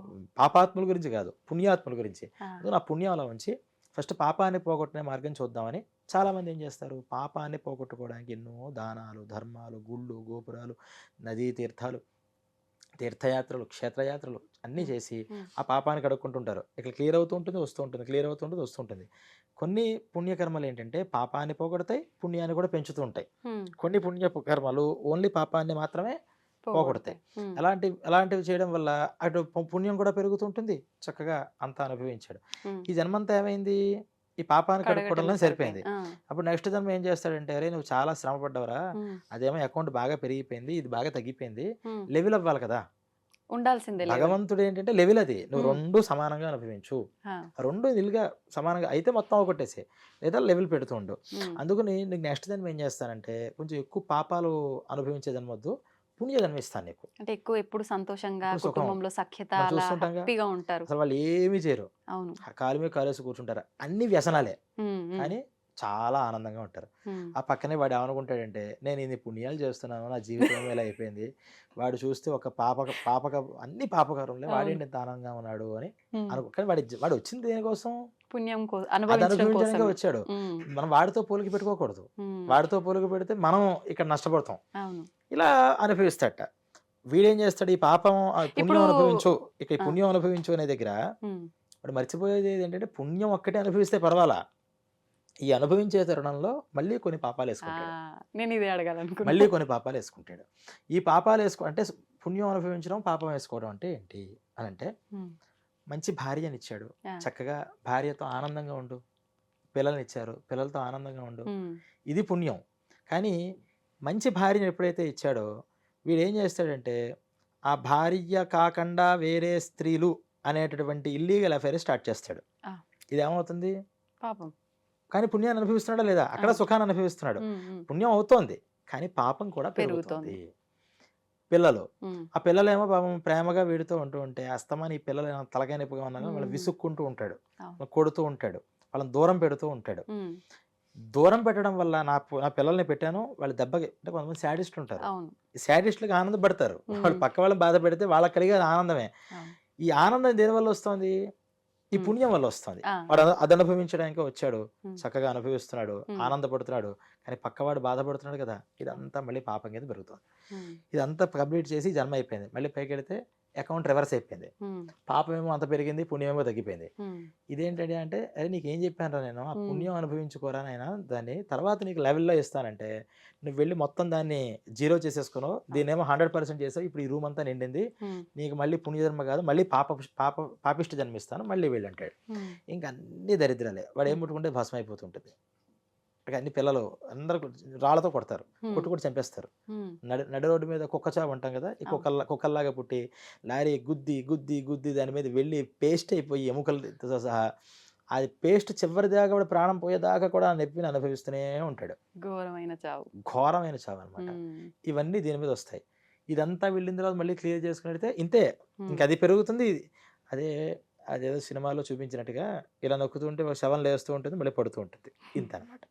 ఇక్కడ ఓకే. కూర్చుని కూర్చుని కూర్చుని ఏం చేయాలో తెలియదు. ఉమ్, కానీ భగవంతుడు చెప్పిన దానికోసం వాళ్ళని ఇక్కడికి కాదు. ఇక్కడికి వచ్చిన తర్వాత పుణ్యపాపాలను రెండు కూడా చెప్పమన్నాడు, ఉమ్, బాగుంది. వాటిని మనం సక్రమంగా పెట్టుకోవాలి. సక్రమంగా పెట్టుకోవాలంటే ఏంటి? ఫస్ట్ మనకి ఒకళ్ళు ప్రీచ్ చేసేవాళ్ళు కావాలి, టీచ్ చేసేవాళ్ళు కావాలి, సరిగ్గా నియామకం చేసేవాళ్ళు కావాలి. ఉమ్, అందువల్ల మనం ఒక గురువుని ఆశ్రయించాలి అని, ఒక గురువుని ఆశ్రయించాలట. ఉమ్, కనిపించిన ప్రతి ఒక్కళ్ళని ఏం చెప్తే వెళ్ళిపోతామంటే 100 మార్గాలు ఉన్నాయి, అవును. అన్నీ కరెక్టే, మనం దేంట్లోనే వెళ్ళాం. ఉమ్, ఒక గురువుని ఆశ్రయించాలి. చావు అంటే చచ్చిపో, ఆ, బ్రతుకు అంటే బ్రతుకు, ఉమ్, కూర్చో అంటే కూర్చో, నుంచో అంటే నుంచో, అంతా ఆయనకి ఇచ్చేసాం.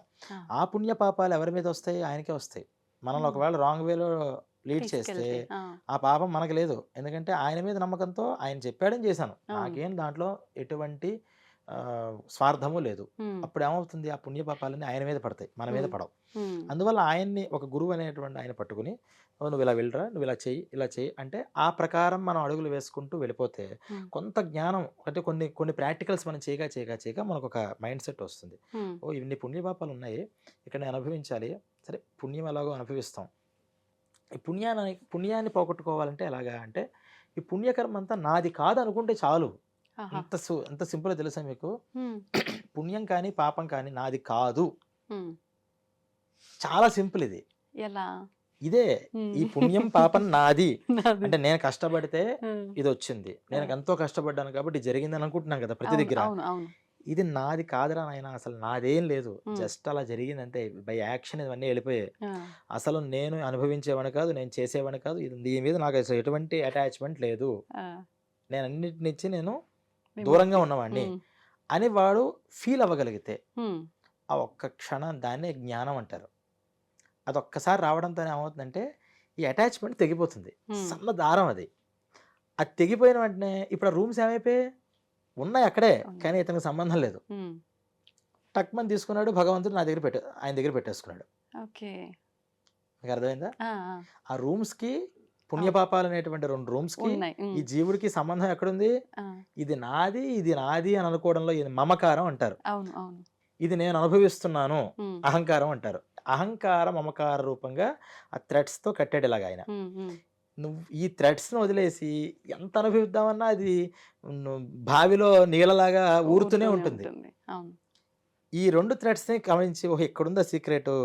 వీటిని కట్ చేసేద్దాం అని ఎవరైతే వీటిని కట్ చేస్తారో జ్ఞానాగ్ని, జ్ఞానాగ్నో దగ్ధకర్మాణి అని ఈ 2 ఏమవుతాయంటే ఈ 2 లింక్స్ లేనప్పుడు వాటితో ఈ జీవుడికి సంబంధమే లేదు కదా!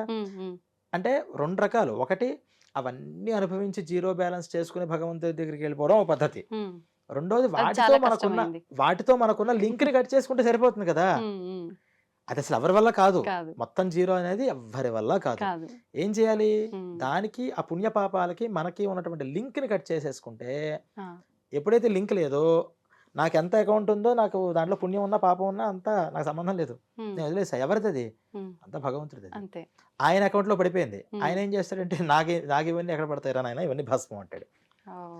ఇలా రావడం కోసం ఈ మానవ జన్మ పంపించారు. మరి అలా వెళ్ళాలి అంటే మనకు తెలియాల్సింది ఏంటి? ఫస్ట్ అసలు పుణ్యం అంటే ఏంటి? పాపం అంటే ఏంటి? చేస్తే ఎలా ఉంటుంది? నెక్స్ట్ జన్మ అంటే ఇక్కడికే ఈ రోజు నేను ఆనందంగా ఉన్నా, ఎవరినో కొట్టేశా, మోసం చేశా, దొంగతనం చేశా, అబద్ధం ఆడేశా, నేను ఈరోజు బిందాస్గా హాయిగా ఉన్నానా లేదా అని అనుకుంటే పాపం. అరే ఇప్పుడు చేసేసాను బాగానే ఉంది, ఈ రోజు కాకపోతే 10 రోజుల తర్వాతైనా వాడికి నేను తెలుస్తాను, తర్వాత నేను వాడికి మొహం చూపించుకోగలనా? ఇది కొన్ని రోజులు కొన్ని సంవత్సరాల క్రితం మైండ్ సెట్ ఇలా ఉండేది మనకి. ఇప్పుడు ఏమంటాం? ఏంటి చూస్తే ఏంటి చూడకపోతే ఏంటి వాడు నా మొహం, నేను ఎందుకు చూపించుకుంటా అంటాం. ఇవన్నీ ఇక్కడిక్కడ ఆలోచిస్తున్నాం. కానీ వన్స్ మనకి ఫైనల్ కాల్ వస్తుంది, వచ్చిన రోజు వీడు మర్చిపోతాడు నేను వీడిని అవమానం చేశానని, కానీ వాడు గుర్తుంచుకుంటాడు. అరే అంత మంచి మనిషి నీకు అంత మంచి సహకారం చేస్తే వాడికి వెన్నుపోటు పొడిచావు కదా అని ఆయన ఈయన మర్చిపోతాడు. నేను నిజంగా వెన్నుపోటు పొడిచిన వాడు మర్చిపోతాడు. ఆయన గుర్తుంచుకుని దానికి తగిన శిక్షలు నాకు ఇస్తాడు. కాబట్టి నేను ఇప్పటి నుంచి జాగ్రత్తగా ఉండాలి. నమ్మక ద్రోహాలు చేయకూడదు, అబద్ధాలు ఆడకూడదు అని ఎవరికి వాడు లోపల చెప్పుకోగలగాలి. అంటే ఏం కావాలి? ఏం జరుగుతుంది అనేది ఖచ్చితంగా తెలియాలి. చాలా మందికి తెలియదు, తెలుసుకునే జ్ఞానం ఉండాలి. లేదు అసలు మీకు ఈ రోజుల్లో చాలా మందికి ఏది జరిగితే ఏంటని కూడా తెలియదు. ఆ మధ్యన అపరిచితుడు సినిమా వచ్చిన తర్వాత ఈ కుంభీపాకం, రౌరవం అని కొన్ని పేర్లు తెలిసి కురుమి భోజనం అనే దానికి ఇదంటారన్నమాట అదంటారన్నమాట అని ఆ సినిమా తీయడం వల్ల కూడా కొంత ఉపయోగమైంది. అంటే అసలు కనీసం నరకం ఇప్పుడు గరుడ పురాణం అని మనం చెప్తే ఈ ప్రేక్షకులు ఎందుకు వింటారు అంటే అపరిచితుడు సినిమాకి దగ్గరగా ఉందా లేదా అని వింటున్నారంటే కారణం అపరిచితుడేగా, సినిమాగా. కాబట్టి సినిమా వల్ల కూడా కొంత ప్రయోజనం ఉంది. కానీ అసలు బేసిక్ మనం ఎంత చర్చించుకుంటున్న కారణం ఏంటంటే ఈ మైండ్ సెట్తో మనం ఈ నెక్స్ట్ ఎపిసోడ్స్లో మనం గరుడ పురాణం వింటే మనకి తెలిసేది వేరు. ఇదేం చెప్పకుండా పలానా శిక్షట, ఆ శిక్ష ఎలా ఉంటుంది, వేయిస్తారట, ఇంకోటి కామెడీగా చూడడం వచ్చేసింది మనకి. శిక్షణ కూడా ఏం జరుగుతుందో భయపడం మనం ఇప్పుడు. ఎందుకంటే మనం భయపడడం కోసమే హర్రర్ సినిమాలు చూస్తాం. మనకు భయపడడం కూడా ఆనందం, భయంకరం. అసలు ఇంకా సరే పూర్వం మమ్మీ చూస్తే అప్పట్లో భయపడేవాళ్ళు. మమ్మీ కాదు దానికి ఇంకో తాతయ్య ముత్తాత అన్నీ వచ్చాయి.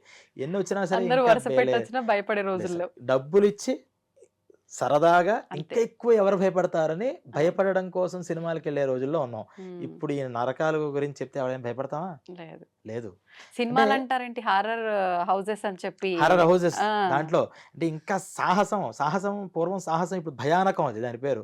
పైకి వెళ్ళి పై నుంచి కింద పడిపోతూ ఉండడం అంటే రకరకాల భయపడడమే వ్యసనంగా మారిపోయింది ఈ రోజుల్లో. ఇప్పుడు గరుడ పురాణం ఎవరైనా భయపడుతుందా? అంటే గరుడ పురాణం భయపెట్టడం కోసం కాదు. భయపెడితే ఎన్ని రోజులు కంట్రోల్ ఉంటాడు? ఎలా కళ్ళు కప్పుడుదామా అని చూస్తుంటాడు. అంతే. అలవాటైపోతుంది. వాళ్ళు రియలైజేషన్ రావాలి అంటే ఇప్పుడు దాకా ఈ ఉపాధిఘాతం అంతా మనం మాట్లాడుకున్నాం కదా, ఈ మైండ్ సెట్ తో కరెక్ట్ గా ఆలోచిస్తే నిజమే కదా. ఇప్పుడు మనకు వచ్చింది వైరాగ్యం. అందుకనే వైరాగ్యం అనే దాంతోనే ధర్మం అనేది పూర్తిగా నిలబడుతుంది. భక్తి కూడా వైరాగ్యం వల్ల నిలబడుతుంది. ధర్మం కానీ భక్తి కానీ ఏదైనా మనకు రావాలంటే వైరాగ్యం. ఏంటి వైరాగ్యం అంటే ఇదే. అసలు నీకేంట్రా, నువ్వు ఏ పని మీద వచ్చావు, నువ్వు చేయాల్సింది ఏంటి, ఏం చేస్తున్నావు అని ఒక్కసారి మనం ఆలోచించుకుంటే ఆటోమేటిక్గా మనం ఏం చేయాలి అని మనకు ఒక ప్రశ్న పుడుతుంది. అందువల్ల ఈరోజు మనం ఇవన్నీ కూడా చెప్పుకోవడం జరిగింది. అయితే కొన్నిసార్లు ఈ పాపం పుణ్యం మూట కట్టుకునే ప్రాసెస్లో మనం ఎక్కువగా వింటూ ఉంటాము, మొన్న వాళ్ళని ఇబ్బంది పెట్టాడు, మామూలుగా ఇబ్బంది పెట్టాడు, ఇప్పుడు అనుభవిస్తున్నాడు అని అంటుంటారు. అయితే నిజంగా వాళ్ళు ఇబ్బంది పెట్టినందుకే ఇది అనుభవిస్తున్నాడు అనుకుంటే, ఈ పాపం ఇక్కడితో క్లోజ్ అయిపోతుందా? ఇది ఇంకా మళ్ళా కొంచెం కొనసాగి అక్కడ మనం బ్యాగ్‌లో దాచిపెట్టుకోవడం లాంటిది ఉంటుందంటారా? అంటే ఇది ఎలా ఉంటుందంటే, కొన్ని పాపాలు ఆల్రెడీ మనం ఏవైతే అకౌంట్ మీద వచ్చామో అవి మనం అనుభవిస్తూ ఉంటాం. హ్మ్. ఈ లోపల మళ్ళీ మనం కొన్ని ఎక్స్‌ట్రా పాపాల్ని వేసుకుంటూ ఉంటాం. హ్మ్. ఆ పాపాలు ఏమవుతాయంటే, మన పుణ్యకర్మ గనక కొంచెం మంచిగా ఉంటే, హ్మ్. పుణ్యకర్మ ఎక్కువ ఉన్నవాడే పాపాన్ని ఇన్‌స్టాంట్‌గా అనుభవించేస్తాడు. ఆహా! పుణ్యకర్మ అస్సలు లేనివాడు హ్మ్. పాపాన్ని ఈ జన్మలో అనుభవించడు. హ్మ్. బాగా గుర్తుంచుకోండి. ఓకే. ఓకే. ఒకడికి వాడు లేస్తే తెల్లారి చేసేదన్నీ పాపాలే. కానీ ఎంత హాయిగా ఉన్నాడండి. ఏయ్! కొన్ని రోజులయిన తర్వాతైనా అనుభవిస్తాడు అంటాం. వాడు అనుభవించడు. ఆ! 80 సంవత్సరాలు వచ్చేదాకా బ్రతుకుతాడు. పాపి చిరాయు. అంతే. 80 దాటిపోతుంది. హ్మ్. పిల్లలతో ఇంకా ఆనందంగా ఉంటాడు. హ్మ్. ఫస్ట్‌లో 30 ఇయర్స్‌లో అన్నాం ఈ మాట. ఎన్ని రోజుల్లో కొన్ని రోజులు తర్వాత వాడి వాడి పాపం ఉంటుంది. పండుతుంది. చుక్కలు ఇంక పండదా? కనిపిస్తాయి. 80 ఏళ్ళు వచ్చినా పండదా ఇంకది? అది ఎప్పటికి పండదు. ఆయన పండిపోయాడు. ఆయన పండిపోయాడు గానీ పాపం మాత్రం పండట్ల. ఆ! ఏంటి దీనికి కారణం అంటే వాడికి పుణ్యం అనేది కూడా లేదు. నిజంగా పుణ్యం అనేది కనుక ఉంటే ఆ పుణ్యం ఏం చేస్తుందంటే అరే పాపం పెంచుతున్నావు హ్మ్. ఖచ్చితంగా అనుభవించు దీన్ని. ఆ! వెంటనే ఏమవుతుంది చెప్పండి మీరు ప్రాక్టికల్‌గా ఆలోచించండి. హ్మ్. ఆ పుణ్యం ఒక్కసారి పాపాన్ని అనుభవించడానికి తీసుకొచ్చింది. ఒక వయస్సులో ఉన్నప్పుడు పిల్లలకి ఏదో ఘోరమైన ఒక రోగం వచ్చింది. హ్మ్. ఎంతటి వాడైనా ఆ ఊపు తగ్గుతాడా లేదా? ఒక్కసారి "అరే! ఖచ్చితంగా. ఏదో తగిలింది నా పిల్లలకు ఆ! తగిలిందిరా" అని ఇలా పిల్లల అయిందే. కోసమైనా ఒక స్పీడ్ బ్రేకర్ పడుతుంది. అవును. ఆ పుణ్యం ఏం చేస్తుందంటే స్పీడ్ బ్రేకర్‌లా ఉపయోగపడుతుంది. ఆ పాపాన్ని కంట్రోల్ చేస్తుంది. హ్మ్. వాడికి పొరపాటున ఆ పుణ్యం అకౌంట్ అసలు లేదా? లేదు. లేకపోతే కొంచెమే ఉందా? హ్మ్. నీ ఇష్టం ఇంకా కానీ, హ్మ్. ఇంకా వేసే 10 మందిని. ఇంకా 10 మంది దగ్గర కబ్జాలు చేసేయి. ఈ కబ్జాలు కూడా దీంట్లో ఉన్నాయి. హుహు. మొత్తం నువ్వు ఇతరులవన్నీ ఆక్రమించేసేయి ఆ! అని ఇంకా ప్రేరణ చేస్తూ ఉంటుందట. వెంటనే వీడికి హద్దు లేదు, అదుపు లేదు. ఇంక చేసుకుంటూ పోతూనే ఉంటాడు. హ్మ్. అందువల్ల ఈ పుణ్యకర్మలు ఎప్పుడైతే ఉన్నాయో, అప్పటికప్పుడు మనం కలుపుకున్నటువంటి తెలియజేసిన పాపాలు వెంటనే ఇన్‌స్టాంట్‌గా అనుభవంలోకి వస్తాయి. హ్మ్. అందుకనే దీనికి ఇంకోటి చెప్తారు. అంటే ఆహ్, అన్యాయోపార్జితం విత్తం దశ వర్షాణి తిష్టతి. హ్మ్. అన్యాయం చేసి, అక్రమాలు చేసి, అబద్ధాలు ఆడేసి బాగా డబ్బులు మనం సంపాదించాలి, సంపాదించాలని రాత్రికి రాత్రే ఇప్పుడంతా ఫాస్ట్ మనీ కదా! అవును. అవును. మనం ఎథిక్స్ అక్కల్లా, అంతే. మనకు స్టాండర్డ్స్ అక్కర్లేదు, కమిట్మెంట్స్ అంతకన్నా అక్కర్లేదు. అవును. ఫాస్ట్ మనీ నువ్వు ఎంత ఫాస్ట్‌గా ఇస్తున్నావు నీతో నాకేంటసలు హ్మ్. పూర్వం ఒక దగ్గర ఉద్యోగానికి చేరితే అమ్మో! మనం జీవితాంతం ఇక్కడేరా మనకి నిజాయితీగా. ఆయనే హ్మ్. దేవుడు. ఆ రోజులవి. అవును. అవును. ఇప్పుడు నువ్వు కాకపోతే ఇంకోడు గంటలో ఇంకోడు ఇప్పుడే అపాయింట్‌మెంట్ రెడీగా ఇస్తాం. ఉంటది. అంతే. ఇంకోడు 10,000 ఎక్కువ ఇస్తానంటే గుడ్ బై అంటాడు. అంతే. 10 సంవత్సరాలు చేయనివ్వండి. హ్మ్. ఉద్యోగస్తులు ఎలా ఉన్నారు? మరి ఇచ్చిన వాళ్ళు అలాగే ఇచ్చేవాళ్ళు అలాగే ఉన్నారు. ఉన్నారు. అయ్యో! 10 సంవత్సరాల నుంచి మన దగ్గర చేశాడే, అవును. ఏడాది నుంచి మన దగ్గర చేశాడే హ్మ్. అని కుటుంబంతో రిలేషన్ ఏర్పడేది. అవును. వాళ్ళ కుటుంబం ఏంటి? వాళ్ళ పరిస్థితి ఏంటి? ఈరోజు ఎందుకు? నువ్వు 10 ఏళ్ళు చెయ్యి. హ్మ్. నాకు నీకన్నా బెటర్ వాడు తక్కువగా వస్తున్నాడు అంతే. వెళ్ళిపో. నాకేం అవసరం అండి. నేను నాకేంటి అవసరం? కష్టపడుతున్నా. నాకు డబ్బులు గావాలి. నీతో రిలేషన్ నాకేం పని? అలా దేనికి దానికి తీసేస్తున్నారు. ఆ! అంటే డబ్బులు ఇచ్చేవాడికి, డబ్బులు పుచ్చుకునేవాడికి కూడా రిలేషన్ అనేటువంటిది లేదు. కేవలం కమర్షియల్. అవును. ఈ భౌతికమైనటువంటి ఈ ప్రపంచంలో ఏవి మనం మాట్లాడుకుంటున్నటువంటి ఈ ప్రపంచంలో హ్మ్. మరి ఎథిక్స్ దేనివల్ల వస్తాయి? హ్మ్. కర్మాచరణ వల్ల వస్తాయి. హ్మ్. ఈ పురాణ శ్రవణం వల్ల వస్తూ ఉంటాయి. హ్మ్. అందువల్ల ఈ రోజుల్లో మనం ఖచ్చితంగా ఈ గరుడ పురాణం అలాంటి పురాణాలు అంటే ఏ పురాణమైనా తెలుసుకోవాలి కానీ గరుడ పురాణం కొంచెం ఇంట్రెస్టింగ్‌గా ఉంటుంది. అవును. అంటే మన ఫ్యూచర్ ఫాస్ట్ ఫార్వర్డ్ చేస్తే హ్మ్. అక్కడ ఏంటి మనం కనిపించామనుకోండి హ్మ్. ఖచ్చితంగా ఇప్పుడు అలర్ట్ అయిపోతాం అవును. అనే విధానంగా చెప్పడానికి హ్మ్. ఉపయోగపడుతూ ఉంటుంది. అంతే ప్రమాదం జరిగేది గనక మనకు ముందే తెలిస్తే జాగ్రత్త పడడానికి కదా! అవకాశం ఉంటుందన్నట్టు. అంతే. హ్మ్. జస్ట్ లైక్ ఆహ్, ఒక స్పీడ్ బ్రేకర్ ముందర ఉంది. అవును. జాగ్రత్తగా వెళ్ళండి అని హ్మ్. రాసినట్టు హ్మ్. ఈ పని చేస్తే ఇది ఉంటుంది అని. నేను కంట్రోల్ చేయగలను స్పీడ్ బ్రేకర్‌ని కూడా అనుకున్నవాడే బోల్తా కొడుతూ ఉంటాడు. కొడతారు. అవును. అది తెలిసి కూడా తప్పు చేస్తే ఖచ్చితంగా ఆ నరక హ్మ్. కూపంలోకి వెళ్ళి పడాలి. హ్మ్. కూపం అన్నారు. బావి దాని నుంచి రాలేరట. ఆ! ఇక్కడి నుంచి ఆ ప్రయాణం అంతా బయలుదేరి వెళుతూ ఉంటుంది. హ్మ్. ఇదంతా గరుడక పురాణం గురించి అసలు మన మైండ్ సెట్ సరిగ్గా ఉంటే ఉండాలి. అది సరిగ్గా అర్థమవుతుంది. లేకపోతే ఏమవుతుందంటే ఇది కూడా ఎంటర్‌టైన్‌మెంట్ అవుతుంది. అంతే. ఓహో! ఆ కష్టాలొస్తాయట, ఈ కష్టాలొస్తాయట అని చెప్తూ ఉంటాం. మళ్ళీ అదే పని చేస్తూ ఉంటాం. అవును. అవును. దానివల్ల ఉపయోగం ఉంది మనం తెలుసుకుని పురాణాన్ని. హ్మ్. దానివల్ల ఇంకా పాపం ఏంటంటే, ఇందాక మనం ఫస్ట్ మీరడిగారు. తెలియక చేస్తే ఏంటి? తెలిసి చేస్తే. హ్మ్. అప్పటిదాకా తెలియక చేశాడు. అంటే ఆ! గరుడ పురాణంలో ఇది చెప్పారు. ఈ పాపం అనమాట తెలీదు. కానీ ఇప్పుడు ఎంటర్‌టైన్‌మెంట్ కోసం తెలుసుకుని హ్మ్. మళ్ళీ ఆ పాపం చేస్తే ఇప్పుడు డబుల్ పాపం వస్తూ ఉంటుంది. అందుకని కామెడీగా వినకుండా సీరియస్‌గా మనం తెలుసుకోవాలి అంటే తెలుసుకోవాలి. ఈ ఇంట్రడక్షన్‌ని బాగా ఈ మైండ్ సెట్‌తో మనం అవును. ఎందుకు తెలుసుకోవాలి? ఇక్కడికి మనకి వచ్చిన పని ఏంటి, ఏ పని మీద మనకు వచ్చాడు, 2 రూమ్స్ అంత ఉంది నాకు బర్డెను, చాలా వర్క్ నేను కంప్లీట్ చేయాలి. మీరు ఒక రోజు మీకు ఎంత వర్క్ ఉందంటే, ఇన్ని ఫైల్స్, కంప్యూటర్స్, ఈ వీడియోస్ ఇన్ని ఉన్నాయంటే అవును. మీరు ఎంత టెన్షన్ ఫీల్ అవుతారు. ఉమ్. దీన్ని ఎలా ఫస్ట్ క్లియర్ క్లియర్ చేసుకోవాలని. చేయాలి అని. అంతే చెప్తే అంత ఉంటాయిలే ఉండేవి అని కూర్చుని అసుగు కొడుతూ కూర్చోరుగా. పెరుగుతూనే ఉంటుంది అలా ఉంటే. అందుకని మనం ఎంత దాని మీద వచ్చాం, మనం చేయాల్సిన కర్తవ్య కర్మలు టకటక చకటక చేసేసుకుని ఇవన్నీ క్లియర్ చేసేసుకుంటే అయిపోతుంది అని అనకుండా పక్కవాడి గురించి, వాడి గురించి, వీడి గురించి అక్కర్లేని మాటలు, లేనిపోని నిందలు, లేకపోతే ప్రోపగాండా స్టార్ట్ చేయడం, ఇవన్నీ ఎప్పుడు చేస్తామంటే ఆఫీస్ వర్క్ పీక లోతుల్లో ఉన్నప్పుడు అంతా వదిలిపెట్టేసి చిట్ చాట్ చేస్తున్నటువంటి ఎంప్లాయీ ఎంత నెగ్లిజెన్సీ ఉంటుందో, మనం కూడా మనం వచ్చిన పని చూసుకోకుండా వాళ్ళ గురించి వీళ్ళ గురించి ఈర్ష్యపడుతూ, అసూయపడుతూ, ఇంకోళ్ళు నాశనం చేయాలి, ఇంకోళ్ళు పాడు చేయాలని చూస్తే మన బ్రతుకే నాశనం అయిపోతుంది అనేది మనం గమనించాలి. దీని నుంచి దేంట్లో తలదూర్చకూడదు. మన పని ఏదో మనం చూసుకున్నామా, మనం వీలైతే మనం ఏదైనా ఉపకారం చేయాలి తప్పితే. అందుకని మీకు అష్టాదశ పురాణాలు రాసేసిన తర్వాత ఇది రాసేవయ్యా బాగుంది, ఈ బుక్స్ ఎవరు చదువుతారు, వ్యాస మహర్షిని అడిగారట ఋషులందరూ. ఇవన్నీ చదవాలన్న ఓపిక ఉండాలి కదా, అసలు నువ్వేం రాసావు అన్నారట. అయ్యో నేను చాలా రాశాను స్టార్ట్ చేసేట మళ్ళీ ఆయన.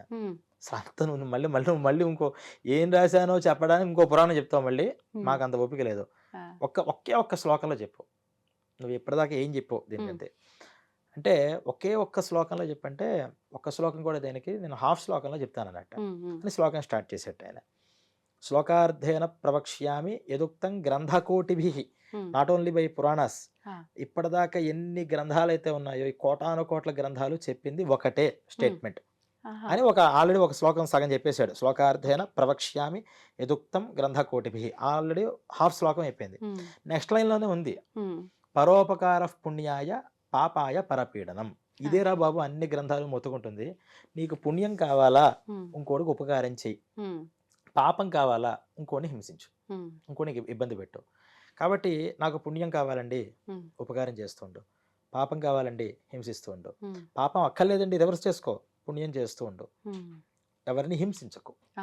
ఈ 2 స్టేట్మెంట్లు నీకు అర్థం అవ్వడం కోసం రకరకాల పురాణాలు, రకరకాల వేదాంతాలు, వేదాలని ఇంకోటి నేను చెప్పాం. కాబట్టి ఈ 2 మరి చెప్తే మరి ఎంత చిన్న విషయమే. ఇంకోటి ఉపకారం చేస్తే పుణ్యంట, ఇంకోటికి అపకారం చేస్తే పాపంట. చెప్పడానికి ఎంత సింపుల్ గా ఉంది. చేస్తే కదా తెలుస్తుంది. అంటే ఎలాగ పాపం అంటే, అపకారం అంటే, నేను పొరపాటున నేనేదో క్యాజువల్ గా ఎక్కిరించా, సరదాగా అన్నా, నా దృష్టిలో ఎక్కిరింపు కూడా కాదు, మిమ్మల్ని ఏదో సరదాగా అన్నా, కానీ మీరు చాలా హర్ట్ అయ్యారు. నా ఇంటెన్షన్ ఏంటి, ఏదో తమాషాకి, కానీ మీరు బాధపడ్డారు లేదా, పడ్డాను. నేను అలా ఉండకూడదు, నేను ఆలోచించాలి, నేను ఈ మాట అంటే అవతల వాళ్ళు ఎలా రియాక్ట్ అవుతారు అని ఆలోచించి అంత ఒళ్ళు దగ్గర పెట్టుకుని మాట్లాడాలి. ఇది అంత కష్టమైన పని. చాలా అవతల మైండ్ సెట్ ని అర్థం చేసుకోవాలి. నాకు అంత చేత కాలేదు, నువ్వు మౌనంగా ఉంటారు అన్నారు. నీకు చేత కాలేదు, సైలెంట్ గా ఉండు. నేను వచ్చి అడిగారు, చెప్పు, కామ్ గోయింగ్గా వెళ్ళిపో. ఆ కామ్ గోయింగ్గా వెళితే ఇక్కడ బ్రతకలేమండి. ఈ బ్రతుకు కోసం పెట్టుకుంటే నీ బ్రతుకు నాశనం అయిపోతుంది. ఫస్ట్ అవును అవును, నువ్వు కామ్ గోయింగ్గా వెళితే ఎందుకు బ్రతకలేము అనుకుంటున్నావు అంటే, ఇలా ఉండడం ఇష్టం మనకి.